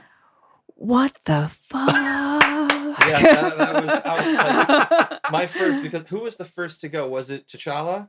I think it was the first. Bucky was the first. Bucky was the first. And then you pan over to T'Challa helping. Yeah. So Bucky goes, and I was like, oh damn. And T'Challa goes, and I was like, oh damn. I know, right? Like loud enough, and I was like, oh. And then it just kept happening. I was like, no. What is going on right now? Like, it's not okay. Yeah. And you know, oh geez. So that scene made me cry both times, just straight up. And matter of fact, the second time was even worse for me because Parker and Groot. I mean, all of them, but like all of them, they just kept getting worse. Parker is but Parker's the one still that like every time because he's a kid. Yeah, that's what makes it the hardest. And he was the only one who was like, I don't want it. Yeah, like, he had seen it happen to Mantis and Drax, and was like, shit. shit, I don't want this to happen. Yeah, and then Star-Lord is just like, oh man. Yeah. It's like, of course it's going to happen. Yeah. To me. But Peter was just more like, and also, like, granted, would it have taken him that long to turn into dust? Everybody else was real fast. Yeah. But damn if it's just long enough to Yeah. make me really fucking depressed. Yeah. But the other scene that surprisingly moved me was the scene with Thor and Rocket in the ship. Oh, I guess I got to be a captain now. Yeah, and you're just kind of like, okay, good plot development from the last one. And then it's that moment. He's like, yeah, I've lost everything. And he's like, Yeah, but I haven't. Yeah, when they are both on it. Yeah. well, but even good. before that, he said that, I was already like, because it's Thor having a real moment. He lost his brother, his sister, and again, it's kind of played for laughs. Yeah. But I felt it was more sincere, honest than Ragnarok It tried was to. played for laughs, but it was well done with Rocket's because reaction. he was to tearing. I mean, Thor was crying. Yeah. And that got me. That was Well, the thing that I would have never taken it that way, which is until Star-Lord said, he's like, everyone knows why you want to go with him. It's because it will be where Thanos is not. And I was like, oh, I never really, it's part of his, but they know that and they respect that about him, so they let him go anyway. Yeah. Because they know he'll probably come back. But still, it was just, because again, it was a nice little moment. Because then, and he lost everything anyway, which in retrospect, I didn't even think of that until I just said it right now, but he did. Yeah. But he was still being the more mature one, like, I'm opening up a little bit. I'm trying to gotta be the captain. If I'm going to be the captain like Quill is, I'm going to talk to the guy. Yeah. you are obviously the captain. You're obviously It's like, I like how this guy talks. You are correct, Rabbit. It's like, this guy looks like he's an angel mated with a pirate. Yeah. Now, I will say, do you think that the Gamora-Quill relationship, while needed for the context of the movie, felt like it jumped way ahead? I didn't. I thought I was like, are they not together anymore? Well, they weren't really together at the end of the second one. Yeah. It was more like we have now. I took it as we have come to the realization that we care about each other. We care about each other, but you are not ready, and I don't think I am either. And it's just like, and now they're like, I love you. I love you. Yeah, love you. That's the one that kind of. Now look, if you're coming down to D-Day, I'm just saying, you're staring down the barrel of the gun. Yeah. You say what you got to say. Like, but hey, it gave us a lovely moment with Drax. Yeah. Being invisible. And Well, that is a. I was You talking can't about see the me one right now. No, dude, we can totally see you. Mantis comes in. Hi, Drax. but it was moving so slowly that it was imperceptible. You're crunching food. And also, and here's the thing is, the first time I watched it, I was like, wait a minute, was he there? And I wasn't paying attention. And the second time I was like, oh, that fucker ain't there. Because you think it's like a mind trick, but they show you the same exact shot. Yeah, he's because actually not there. Shows his calf in frame in the second time, and then you pan over and he's there and he's doing the whole thing. But the first time you think like, is it like a table that you might have thought because that's your focus? And it's like, oh no, he isn't there. So he walked in. But he totally did walk in. Okay. And, yeah, it's. I've only seen it once, so that would be something I would look at. Sorry. No, that's good. I keep twisting the knife on that one. I guess it's like I've seen it 2 times. No, it was pure luck though. Maybe you can help me with this because memories and all that. The scene on, I guess Titan, is where Doctor Strange and Tony and Peter all end up, and the Guardians at the end of it, except Rocket and Thor. And Groot. What was the point of that whole half of the movie? Like, it felt like we put a bunch of people on Titan to put a bunch of people on Titan. Yeah. Like, we're not on Earth. Yeah, like, hey, look. I think part of it was there. Ultimately, it came down to 2 things. It came down to let's use it as a set piece. Yeah, that's sort of what it felt like. Back down. But I still think they used it well, and also they're the ones that got the most leadway. If it wasn't for Quill, again, completely in character though. That's the thing. That annoyed the shit out of me. Because if you look at all those characters, they're all Tony, ego. Why would you do that? Well, but here's the thing is though, I don't think it was really Tony's plan. Because Star-Lord even says like, "Told you, my plan worked. That was my plan. I want you all to know that." And I was just like, "It does really." I don't know. I don't know. Because I feel like he would brag about something like that. But I also know that even though he's fine with pulling the trigger on Gamora, I don't think... And Tony if you went to Tony from Iron Man 1 or 2, he would have done the same exact thing, which I love that contrast between how he's grown. He's grown, which is like, we don't have time for this dude. Help me get this freaking thing off. We almost got off. And then poor Petey has it off and then just whoosh. Yeah. Yeah. Oh, man, I will say he got it on pretty damn fast because it looked off and then he just grabbed Spider-Man and wung him. And then next shot he had it on. I was like, they're not even like a shoe fly. You're bothering me. And then whatever. Anyway, I know. Were you guys surprised that Peter Dinklage was the dwarf? I heard a rumor that he was in the movie, but I know. I heard a rumor. Someone told me, "Oh, he's going to be Maximilian," and I was like, "Who the fuck is Maximilian?" Oh, I thought he was Pip the dwarf. I don't think he would enjoy that. I like the fact that he's a dwarf who's huge. Yeah. I loved that take was amazing. when he was like the dwarves, and then they get there and he's just like, giant. I was like, I thought it was the dwarf. These are giants, and then it's Peter Dinklage, and I was like, oh my god, that's fucking brilliant. Well, the dwarves around a star, like.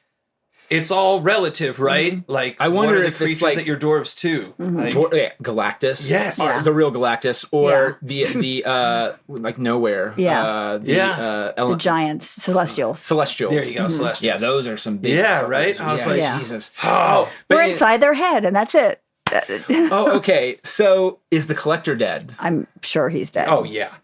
It made me sad for a second, but I loved his. He's like. Goodbye. Yeah, you're gone. He's like clapping. Yes, like you figured it out. You figured Brilliant. Fantastic. Yeah, I think Collector's 100% dead. Thoughts used to linger much longer when I was younger. So here's one that I was asking people before the movie came out. Yes. Who would you want to see in it? What do you remember? No, keep going. No, who would you want to see? Steel trap. Steel trap. And afterwards, what was it? Steel trap gone. All right, sorry. So, who would you want to see as a surprise guest, a surprise superhero in it? Like as an actor or a character? A character, like a superhero from that you read in the comic, and you're like, I'd really want to see, and I wanted to see Moon Knight or Cloak and Dagger, and I know that they're awesome. Yeah, Cloak and Dagger. Though, the only reason I knew that one had because they have the TV show. They've got the TV show, which is coming out never. I know it keeps getting pushed back. I know, because they're coming out on them. Comes out. They're coming out on their Marvel. Thank you, Nick. You're welcome. It's going to be on their Marvel only channel or Freeform or something. Freeform, yeah. Okay. Oh. Yeah. So, look, if any of the shows would be good for Freeform or the CW, Cloak and Dagger. It was Cloak and Dagger. I guess that's true. Because they're going to modernize it, so it's not going to be so racially charged. I really enjoyed sexually. I mean, as a guy, Netflix Marvel takes. Yeah. Like, Jesus, Nick. I'm sorry. I'm so sorry. I'm so sorry.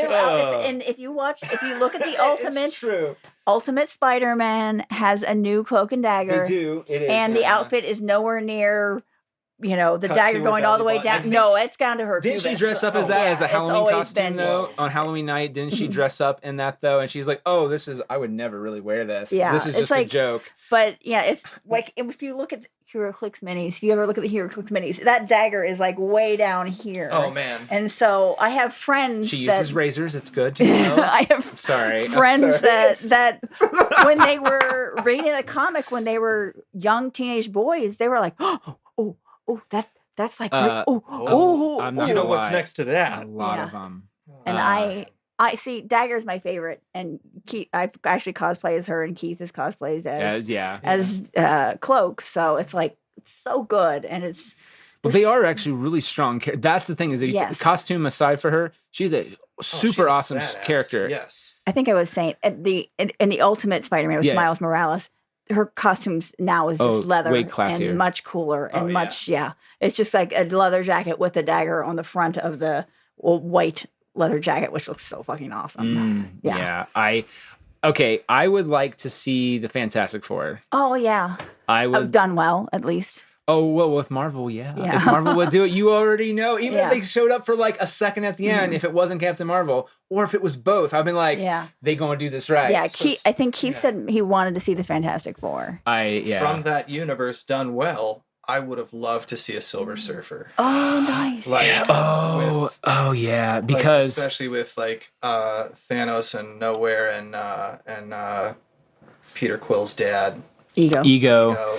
Silver Surfer would have been such a slick tie-in, and he would have only needed cameos in all of these. Yeah, I know. With CGI, you don't even need an actor. You just need the rights. Get Doug Jones. Get Doug Jones because I will say he was the best part of.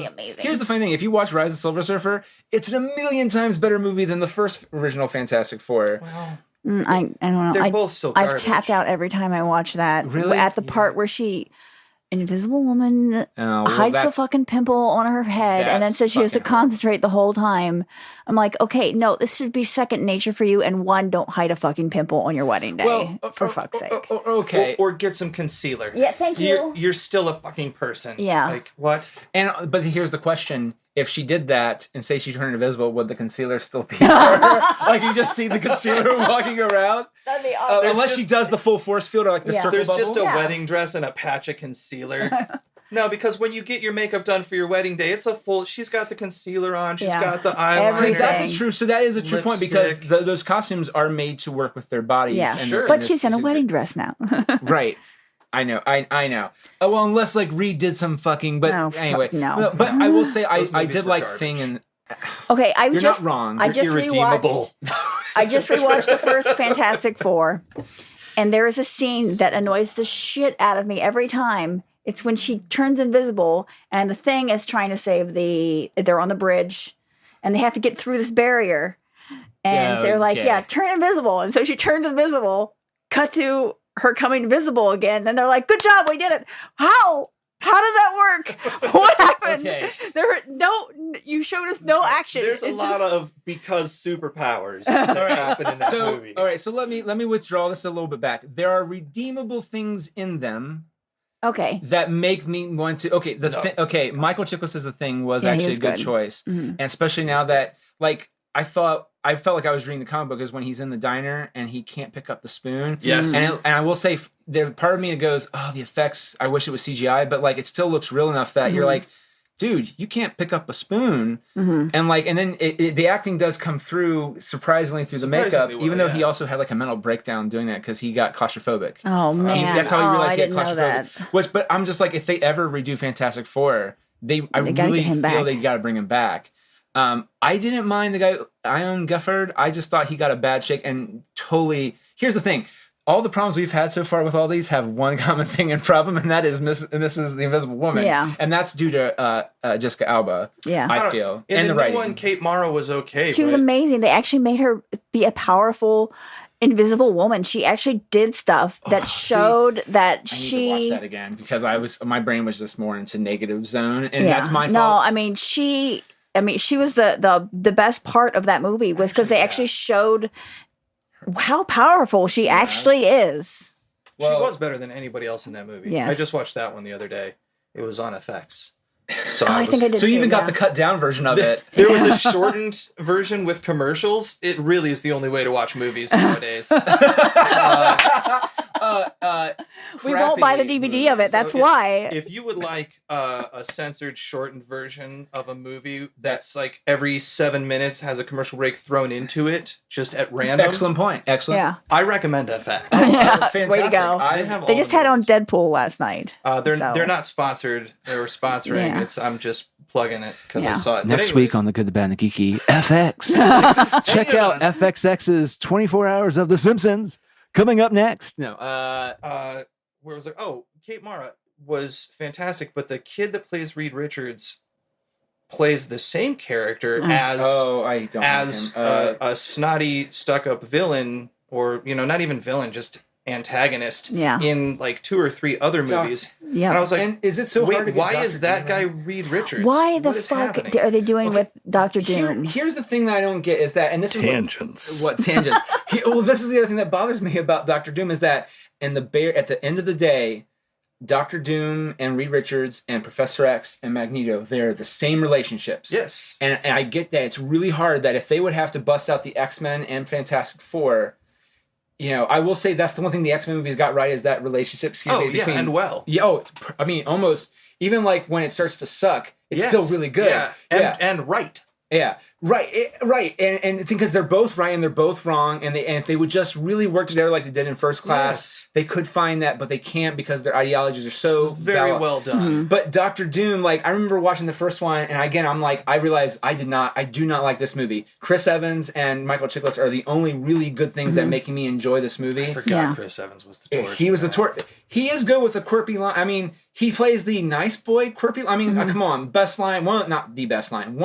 They're all good lines. That's the thing. Is this whole movie is full of them. But he had one of the better ones, which is like, Steve, I see you copy me. Yeah, I got a beard. He's like, this is my friend Tree. Tree, say hello. I am Groot. I am Steve. Like, I am Steve Rogers. I am Steve Rogers. It's like such a, but it's a good quippy line, you know, not quirky. You should have had like 5 drinks apparently during that, but he was good as the torch in terms of the quips and the smart Yeah. So they had Michael B. Jordan as Johnny Storm in this one, and he's come back as Killmonger now. Yeah, that's what I was watching. I was like, holy crap, Killmonger's the Human Torch. That is great. And Killmonger was right. I don't know. I'm sorry.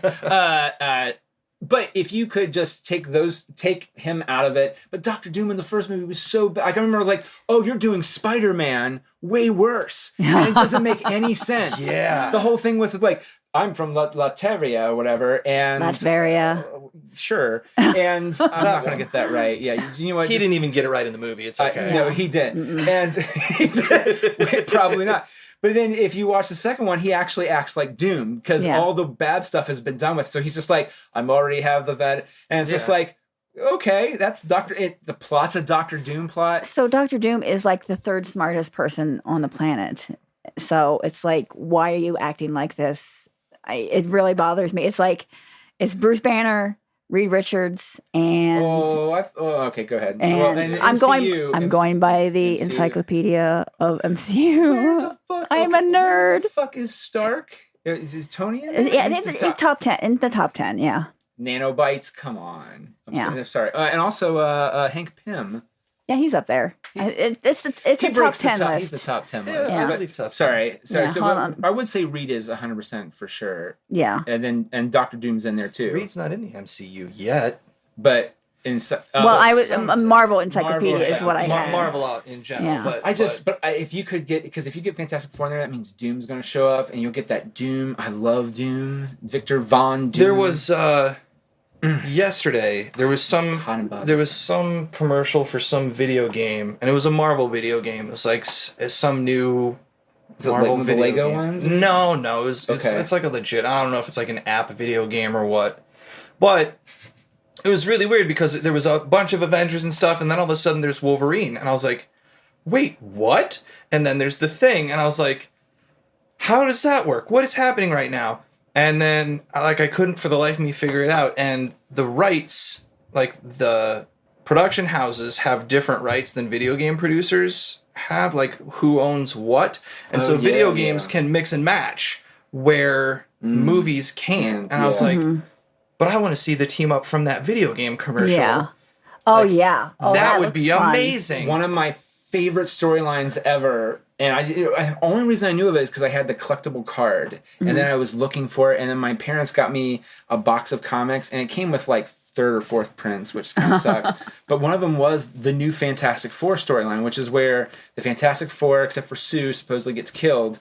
And Spider-Man is the first one there, as always, because Johnny is his good friend. And they're his extended family, and it also happens to show up because they see it. Wolverine, the Grey Hulk, Mr. Fix-It, and then the Ghost Rider, and they become the new dude. It's crazy because Spidey is trying to keep the group together, and they all are like Hulk and Wolverine have their own history, but it's Mr. Fix-It, so it's more like Banner's in control too. But like, so they're not getting along. Ghost Rider's doing his whole, let me take their soul and penance it to death. And you're just like, whoa, hey. No. And then, of course, you realize that maybe Sue is the bad guy. And that creates another weird story twist, which it's not really, it's a skull. A Skrull. Yeah. Okay. Oh, yeah. So the ones that died were all Skrulls too, but which makes it so they have to find where is the real Fantastic. So they go on another adventure, and you're just like, yay, more of them. But it's one of those really weird team ups that you would never see happening, and it's like It's like 80s Logan, where he wears like the leather jacket. Oh, nice. And like the the poofed up white dress shirt. And he has the Indiana Jones hat and the cigar always like, he never wears the Wolverine costume. It's just, it's Logan Wolverine. Yeah. Nice. Yeah, Mr. Fix It. And then Ghost Rider, and it's not Johnny Blaze. It's the other. Ronnie Reyes. No, that's the third one. Or is it Blaze? No, Blaze was the first, right? It's the second one. Whoever the second one was, where he has like the cooler front to it. Looks like a skull. I'm not sure. Yeah, the other one looks like it's a Harley, I think. Blaze were. Anyway, sorry, that's way nerding out more. But so that would have been cool. Anyway. The top 8. Yes. Reed Richards, Victor Von Doom, Tony Stark, Bruce Banner, Hank Pym, Okay, I feel Hank better about McCoy, life. and Amadeus Cho. I feel way fucking better now. Yeah, I that's just better. felt like that. Felt like Tony should have been, especially Pym. Like, I mean, Pym created fucking Ultron, and he's created a lot of shit. Yeah. Right? I kind of got irked with that. Got irked with that and wasting World War Hulk on Thor Ragnarok. So. Yeah, but I agree. We discussed that in the Thor Ragnarok thing. But oh Jesus, what else do we have? Does anyone have any other thoughts? Because we should probably. So here's the thing: is I would love to keep just talking about this forever, right? And then we should just go right into the theater as we talk about it. Yeah. My only other as I was Brandy drove, so I got to ride shotgun and just text my friends and talk about my thoughts out loud as I rode. And also kind of cried silently. So my initial thought that apparently someone else blogged before I got to. I don't blog, so it would have happened eventually before I did. But I don't blog, but I was going to. I was going to do if it I had, eventually. I would have been second or third because I saw it Friday and not Thursday. But so my initial thought was like, holy crap, that was like 10 really great Marvel shorts. Yeah. Followed by all 6 seasons of Game of Thrones in 10 minutes. Yes. Yeah. Even Peter Dinklage was there. And it was just like, they were like, you guys, this has been really great. And somebody saw George R.R. Martin walking in. They were like, do you want to, we got an extra pen. And he was like, okay. He's dead. He's dead. He's dead. He's dead. And they're like, George, these are characters people love. And he's like, I don't matter. care. Have you read my books? Yeah. He's dead. He's dead. Just scratching people off. Yeah. Like, there you go. Do you like someone in the book? Yeah, it's this character. You haven't killed him off yet. He's dead. Yeah. He's dead. He died in between chapters. Every time you ask It's a horrible, for sad if death. the book's It's not done even yet, something he you're kills happy another about. Stark. Every time you Yeah. ask Tony's going to go eventually because he's a Stark. Oh my god. When that happened, the whole audience, like, it wasn't like Loki, it was worse. Because when that was happening, it was like people were sobbing. It was more like, oh, this is gut wrenching. But when Tony went, he got stabbed, and it was that moment where he just it looked like, oh, this is the death scene. Yeah. And then he sat down there like he's slowly bleeding out, and he's just like, you were a worthy opponent. I hope they remember you well for all you've done. I respect you. Yeah. And you're just going like, oh, no, this is how he goes. This is The weird part was he was one that I would have been okay with. Like, going into it, I knew, like, I had heard little bits like, people die. This is war. Like, people are gonna die. And I was like, okay. Especially because you had mentioned earlier, like, recasting has to happen at some point. Like, if you want to keep going with this, humans age. Yeah. So I was like, all right, so probably Stark, probably Cap, maybe Thor. You know, of the people who have been around the longest, like, we're probably going to lose some of our... We still got Tony. We still got Cap. We've got all the main still got people. Thor. Yeah. Everybody that's been around, they're still around. I was like, The main did 3. you get one movie? Gone. Yep. Like if you don't have a trilogy under your belt, you're done. Yeah. Like, well, I will say this too, and I just now thought this when you were saying this. Everyone we just named is in Tony's vision as dead. We don't see anybody in Avengers. Remember, he sees the vision of they're all lying there dead. Or is it Age of Ultron? It's Age of Ultron. I'm sorry, Age of Ultron. now I have to go back and watch that. It's because it shows the shield broken. Cap I think is the last one. He finally falls. But Tony's dead, Natasha, Hawkeye, and Hulk. And they're all the ones that are alive. They're all the ones that are alive. I just now thought of that. And my brain is just going like, what? So Everybody got reverse raptured. yeah. Oh no! Did they? Maybe everybody got actually raptured, and the ones that went into dust, the only way it works is if those of us that are going to stay alive get to stay alive. And so really, you're all like, damn, I'm the only one left? No. you're one of the dead ones. Oh, and then they're on Battle World. Yes. And they're just like, this is boss as fuck. Yeah. Yeah, like, but we don't really have to fight. Yeah. But We this can is just hang cool. out, Yeah, we yeah. just hang out. Uncle Ben, which we've never gone over in Yeah. the movies. Anyway, So, but He's the I did cameo want to I mention want. something about. touche. So Keith yes. went in spoiler free. And I posted he hadn't seen any of the trailers, nothing. And I posted, fine, I'll do it myself. As I was going into the movie, because I didn't want anybody doing any spoilers. And boom, boom, 2 people post things on it immediately. And because Keith tagged in it, he just randomly looked at it. Oh, I can't believe this is part 1. And the next one, and the very next comment was, I hear people are dying in it.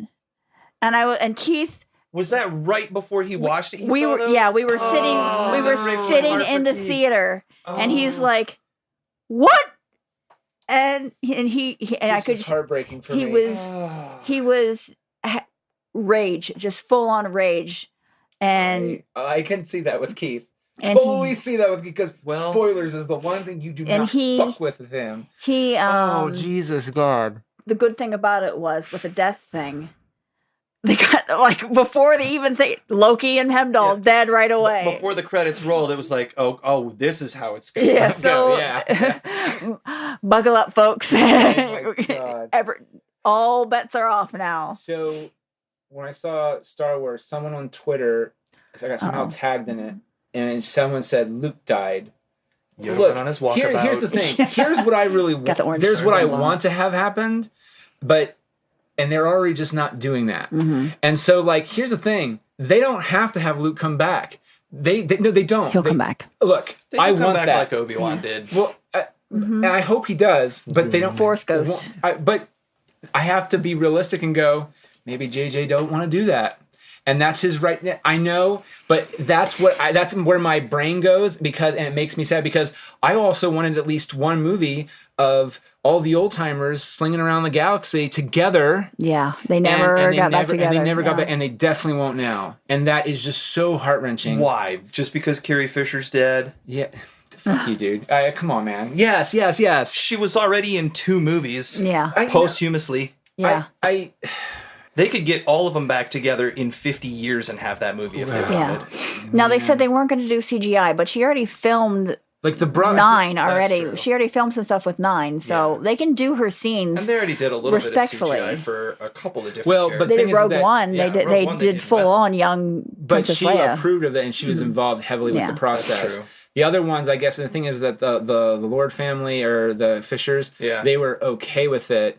But then I think Sullivan, or I think the producer, I can't remember her name right now, Kathleen Kennedy. Yeah. Mm-hmm. She is one that's like, I just don't feel that's the right call because a lot of people were freaking that's out. Fair. I'm just saying, Her it still broke daughter me. works on the set. I think they could be very easily say, "Hey, do you think your mom would be okay with this?" Oh, I think they And did I- say she would yeah. totally say sure. Oh, Yeah. But I just saying that destroyed me a little bit. But then when I watched the movie, I was like, I'm glad I knew about it because it destroyed me for a day or so. Like I had Yeah. to grieve to myself. I didn't tell anybody. I didn't tell Sarah. I just would tell people, I think I know what happens, and it makes me, it's crushing my soul. And everyone was like, well, don't tell me. I was like, I don't want to tell you. But he 'Cause went I out don't in wanna such do an that. epic way, and I think No, that's he did, and that made it just way cooler. But I did not go. Wednesday morning, I went to a Marvel Reddit spoiler page because I was just What the antsy. Spoilers sometimes don't bother me. Oh yeah, they don't bother me either. but- I know it's weird. If it's a movie like The Sixth Sense, it would have irked me. But like I remember Ain't It Cool News did a like beat for beat of episode 3, and when I read it, the way they described it made it way better than it actually was. But so the way I observed it. Last Jedi or No, episode 3, Revenge Return of the Sith. Revenge of the Sith. Yeah. Okay, So, well- but Alright. but again, that's for me. I understand it's not for everybody. But this is the first time I walked in, and I then clicked on one thing, and it was just people arguing over something that there was no spoiler there yet. And so I was like, I can't do this. I can't do. I don't know really anything about this movie. right. And so the only thing I knew is Captain Marvel wasn't going to show up in it I was pissed about that because actually. she was in like some of the trailers, or was that No. from episode? She was in one of the trailers. She is, yeah. It's when they're walking on the Wakanda. They're walking down the ship. You can see her costume. It's the red costume, but you never see her face. But she's there. And then they're like, it's in there, but she got cut out of the movie. And I'm just like, again, yeah. I'm fine with that, but that to me is the only kind of spoiler I really got. They're saving her for the movie with Adam. Yeah, and Adam Warlock. Yeah. And I'm so glad I did though, because it broke my brain watching it because it was so elated. It was like watching a TV show. I felt like I was watching Lost, Walking Dead when I cared about Walking Dead. I was truly just like, what is going to happen? Is that person's not going to die? Holy shit, that person's dying. That person, then it just became everyone's dying. I'm glad I walked in 100% as best as I could be spoiler free, because usually this is where Keith and I have a turn, which is I'm fine watching the trailers. Like even the trailer for The Last Jedi, they're really getting with those ones. They're smart enough. They did some really good creative editing, and even with this one, like the Hulk being in the trailer. That's total cheating. Like misdirection, man. Come on. Yeah. Oh, question. Yeah.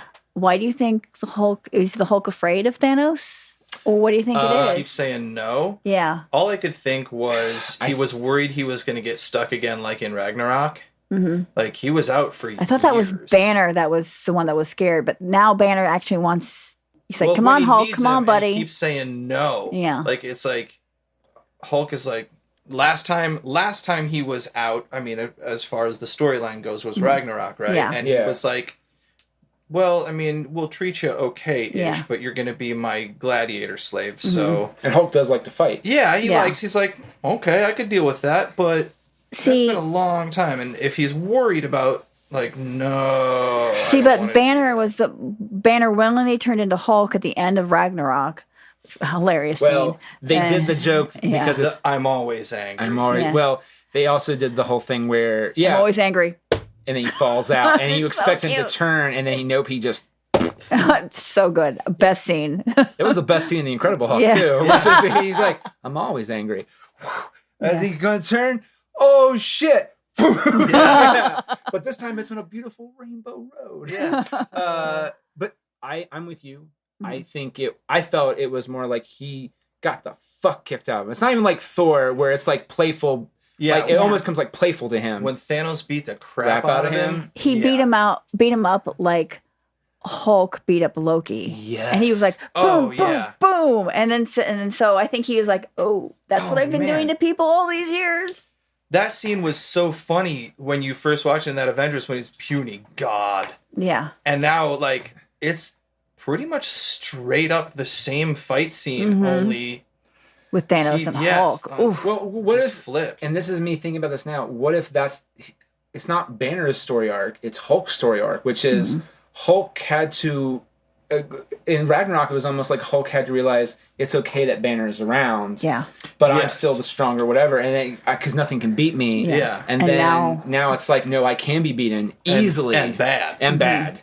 Yeah. So what I'm hoping, this is my full, how I really want it to realize, because I love Smart Hulk.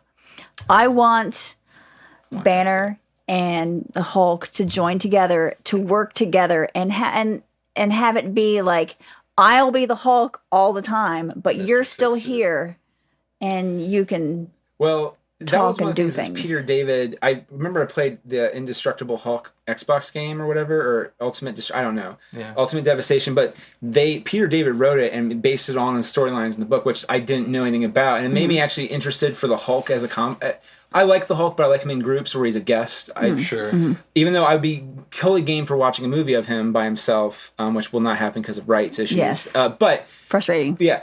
But the point is like, I was actually, this is kind of intriguing. I don't like the Red Hulk stuff, but like Hulk, Peter David took the gray Mr. Fix-It and the Green Hulk, and even like a gray, not even like a gray Hulk, but like another color Hulk.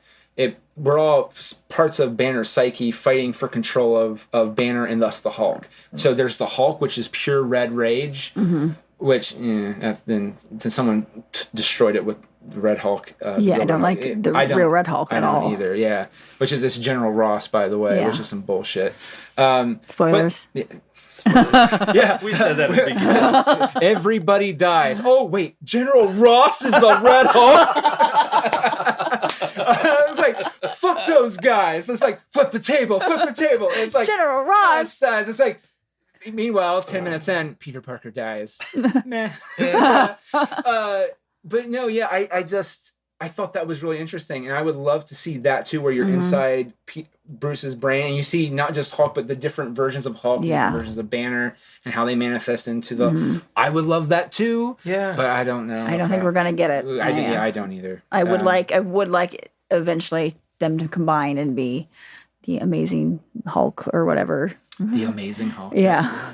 That sounds awesome. Was they really? Is that what happened? No. They do eventually. They work together in many of the comics where they meld. But I'm just in my mind, if they could do that in the movies, that would be amazing. Because my sister-in-law said when she watched Thor Ragnarok, I didn't know the Hulk could talk, and I realized she's coming at it from. She hasn't seen any of the. She'll watch them. The only thing she thought he could say was "puny god." Yeah. Yeah, like little things, and roar and stuff. So it's like, tell me how you feel, Hawk. Hawk, does that make you angry? Super angry or less angry? Let's be more verbal here. Yeah, and you make it a god too, so then they could go puny god. All right. Well, do we have any last thoughts before we? Because we've been going for a while. Yeah, we have. I know. Sorry. No, don't be. I love this shit. I love this. I mean, seriously, if I did not have to work tonight, I would seriously go, let's keep recording and drive to the theater and watch it again. Because, dear God, it's so awesome. But yeah, any last thoughts? I think I got through Keith's thing. What top 5? Oh, yeah. Top 5. Let me, because I have a lit. I know the one time I actually paired. One Nick's prepared. One Nick isn't. Do you have your top 5? Out. No. But can you just guess off the top of your brain? Yeah. Oh, you know it. All right, do it. You guys are going to go first. Okay, so... My number 1 is Marianne's. Number 2 was Nick's. My 3rd was a combo of both of yours. Okay, so Infinity War rose to the top. Mainly because of Thanos. Yeah. So that's number 1. Number 2, Thor Ragnarok. 3, Avengers. 4, Black Panther. 5, Iron Man. Okay. So I feel like I'm going to have to that way you can rearrange. I feel like I'm going to have to defend these horribly. Not some of them. Guardians of the Galaxy Volume 2. Ugh. That's your number 1? That's my number 1. Oh. The emotional heart of that is what makes the whole thing work for me. It made me depressed. Yeah. Well, so does Avengers Infinity War. That didn't make me as depressed as... That's my number 2. Black Panther, Guardians of the Galaxy, Volume 1, and then Avengers. Okay. And then now, just to fuck people up some, and this is before I got... Because then I realized I need to think about it more, and then I realized this is where I'm just going to stop at 5. But I had 7. I did have Avengers Age of Ultron, Captain America Winter Soldier, and Spider-Man Homecoming. So was Black Panther on that list? Yeah, it was the 3rd. 3rd one, okay. Yeah. I was busy shocked at the first one. You were shocked at the first one? I'm like, number 1? Number 1 is Guardians of the Galaxy? 2? Yeah, it's not even 1. Usually 1's the one that's way up there, and then when I say Volume 2, it's just, I feel like I'm saying Return of the Jedi. Let's fight. It's just because I'm Mary Poppins, y'all. That's really and you were like, then it's number 1. I mean, no, I do like that line a lot, but no, we've said this too. I always thought that the heart is Rocket. Yeah, the heart, when it's Groot and Rocket are the heart and soul of the team. Yeah. And the emotional payoff for that is Ego a not good villain compared to the first movie? Well, I mean, even Ronan was not a great villain, but he was way more not as cheesy as Ego eventually became. Yeah, but again, just the relationship stuff for that to me. It was it hit my heartstrings, man. I went in expecting Guardians of the Galaxy 1 and then kept getting punched in the feels over and over and over again. You got Guardians of the Galaxy Volume 2. Yeah, and I hated it. And so it's close to the bottom for me. Yeah. Oh yeah, it is. All the way down at 13. It's at 13. Probably 14 because this is with Infinity War there, that bumps it to 14, yeah. Damn. Yeah. And then, so then Black Panther, and then my list closed. Oh, yeah. The one I was expecting, but again, you were probably still shocked, was Age of Ultron to me is kind of high up there. But for a lot of people, Age of Ultron's super low. I think Casey puts that one pretty low. Oh, yeah. That's what I started listening to today. I was like, ooh, we are going to disagree on things, son. Yeah. Because usually I I wish feel he me and had Casey. made it. What Well, happened? He is with your husband right now. Oh, okay. At tech rehearsal. Oh. Because someone cut a dropped lot out of of a people. role. It did. Well, I'm surprised. I didn't know Kyle was in Kyle Jepsen or whatever. I role know boy Kyle. Yeah. Girl Kyle. Girl Kyle, Girl boy Kyle. Kyle. Man, slip of the tongue. That's not even right. The weird thing is, I don't know boy Kyle. Oh, but Girl okay. Kyle's the only Kyle I But know. she did comment. She's like, I have tech rehearsal tonight. I was like, I didn't know you were in that night. We're talking about Theater Roulette, by the way, which you heard us plug in the opening. Yeah. Yeah. Which Go there are see 3 it nights. if you haven't so already. there are 3 nights of shows. That's right. Actually, no. By the time this goes out, actually, you know what? We hope you've enjoyed it. We've hoped you enjoyed it. It's in the because you know what? This show transcends the past, the present, and the future. Mm-hmm.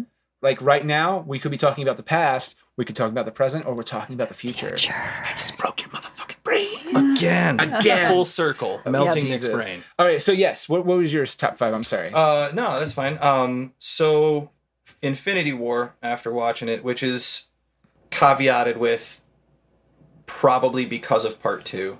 Like, I really hope Infinity War is my number 1. I'm gonna let it go as my number 1 because it had a little taste of all of the movies I love so much from the MCU. It's like it's like a good appetizer sampler. Yeah. It was a really good there's MCU not, sampler. If you don't like onion rings, there's not an onion ring found in the fucker. Yeah, it's fine. If you like chicken tenders and pizza bombs and matzo sticks, all that shit. Yeah. Not a fried mushroom to be seen unless you like fried mushrooms. Then they have Then they're all of them. It's all all of them. mushrooms. So Infinity War, and then That was more for me. I'm saying me, not you. Black Panther, Iron Man. Oh yeah. Actually, I'm pulling Iron. Black Panther, Spider-Man, then Iron Man, and then Doctor Strange. Very good. Dude, can I just say props for you for having Doctor Strange near the top? I loved that movie. I did too, thought but it was fantastic. I mean, that's 9 for me, or 10 for me right after Homecoming. Tilda Swinton, like as the She's my crush. when I heard Keith she was knows. cast, I was like, "Wait, what?" Yeah. And then I saw That's it, I my was like, cheater. oh, so good. Yeah, Tilda Swinton.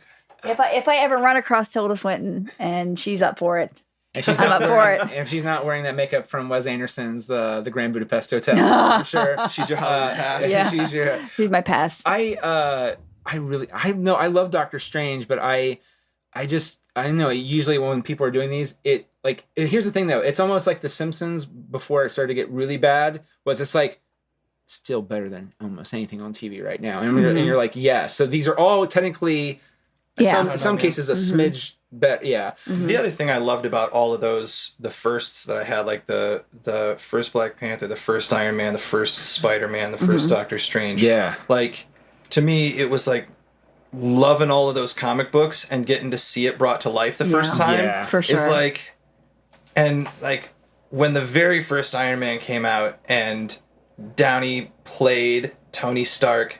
I mean, he was a good Iron Man, but he was a flawless Tony Stark. Yes, And perfect. He's I a was like, flawlessly oh my flawed God. Tony Stark. Yeah. Oh yeah, because like, Tony he Stark is he flawed. played it perfectly. I know, it's so good. That tossing the cards, I am Iron Man. Yes. Yeah. My dad still quotes that. My dad loves that. From the opening scene all the way, like, no gang signs. No, throw them up. I don't care. You go get in the humdrum V. We'll be back in the fun V. Like, he's just so cocky and arrogant and completely Tony Stark. And whenever he takes photos, ever since that accident, he always throws up the peace He sign always throws up the deuces. for the little guy that. I did not recognize that. That's amazing. Yep. But I never know. God damn it! We learn some little new bits, every right? day, man. and That's why you have girls on the podcast, because they notice stuff. Well, what are your top 5? Email us at goodbadgeeky@gmail.com. I was like, Everyone, they both looked at me like, what the fuck is Didn't going we just on? do Did we this? just do this? oh God, time. The time stone's coming oh here. God, he's having a stroke. But no, seriously, and also leave our thoughts. Leave us thoughts. You can also email us. You can tweet us on the Tweety Bird at goodbadgeeky. Twitter us. What's that? Twitter us. Twitter us. Instagram us, because this will eventually go as a picture. there you go. You can post Post a on link. that. Yeah, leave us thoughts, and we'll read them on the show. And I'll also get them to you guys too, so you can be like, oh yeah, cool. Thank you. You're welcome. Snapchat, Venmo, Whatever. Venmo. Use. When you send it to me, make sure you send me $100 in unmarked digital currency. Isn't it automatically by default marked? No. We don't talk about that. Whatever kids are using these days. Jesus. One last plug before we go. SoLongStargazer.com. Yes, and please. then IABDpresents.com. Yes. For Marianne's Macabre movie review. Yep. And I'm on Twitter. Macabre Review. Macabre Review. See, I didn't have that. Now I feel very... Because I was like, I'm kind of fucking prepared. And then... No, I'm here. I'm here. You don't need to be prepared because I'm here. We won't. That's right. No one will respond. No. Well, you know what? You probably heard me have the same slip up at the beginning of the show. Take a drink, everybody. Thanks for listening.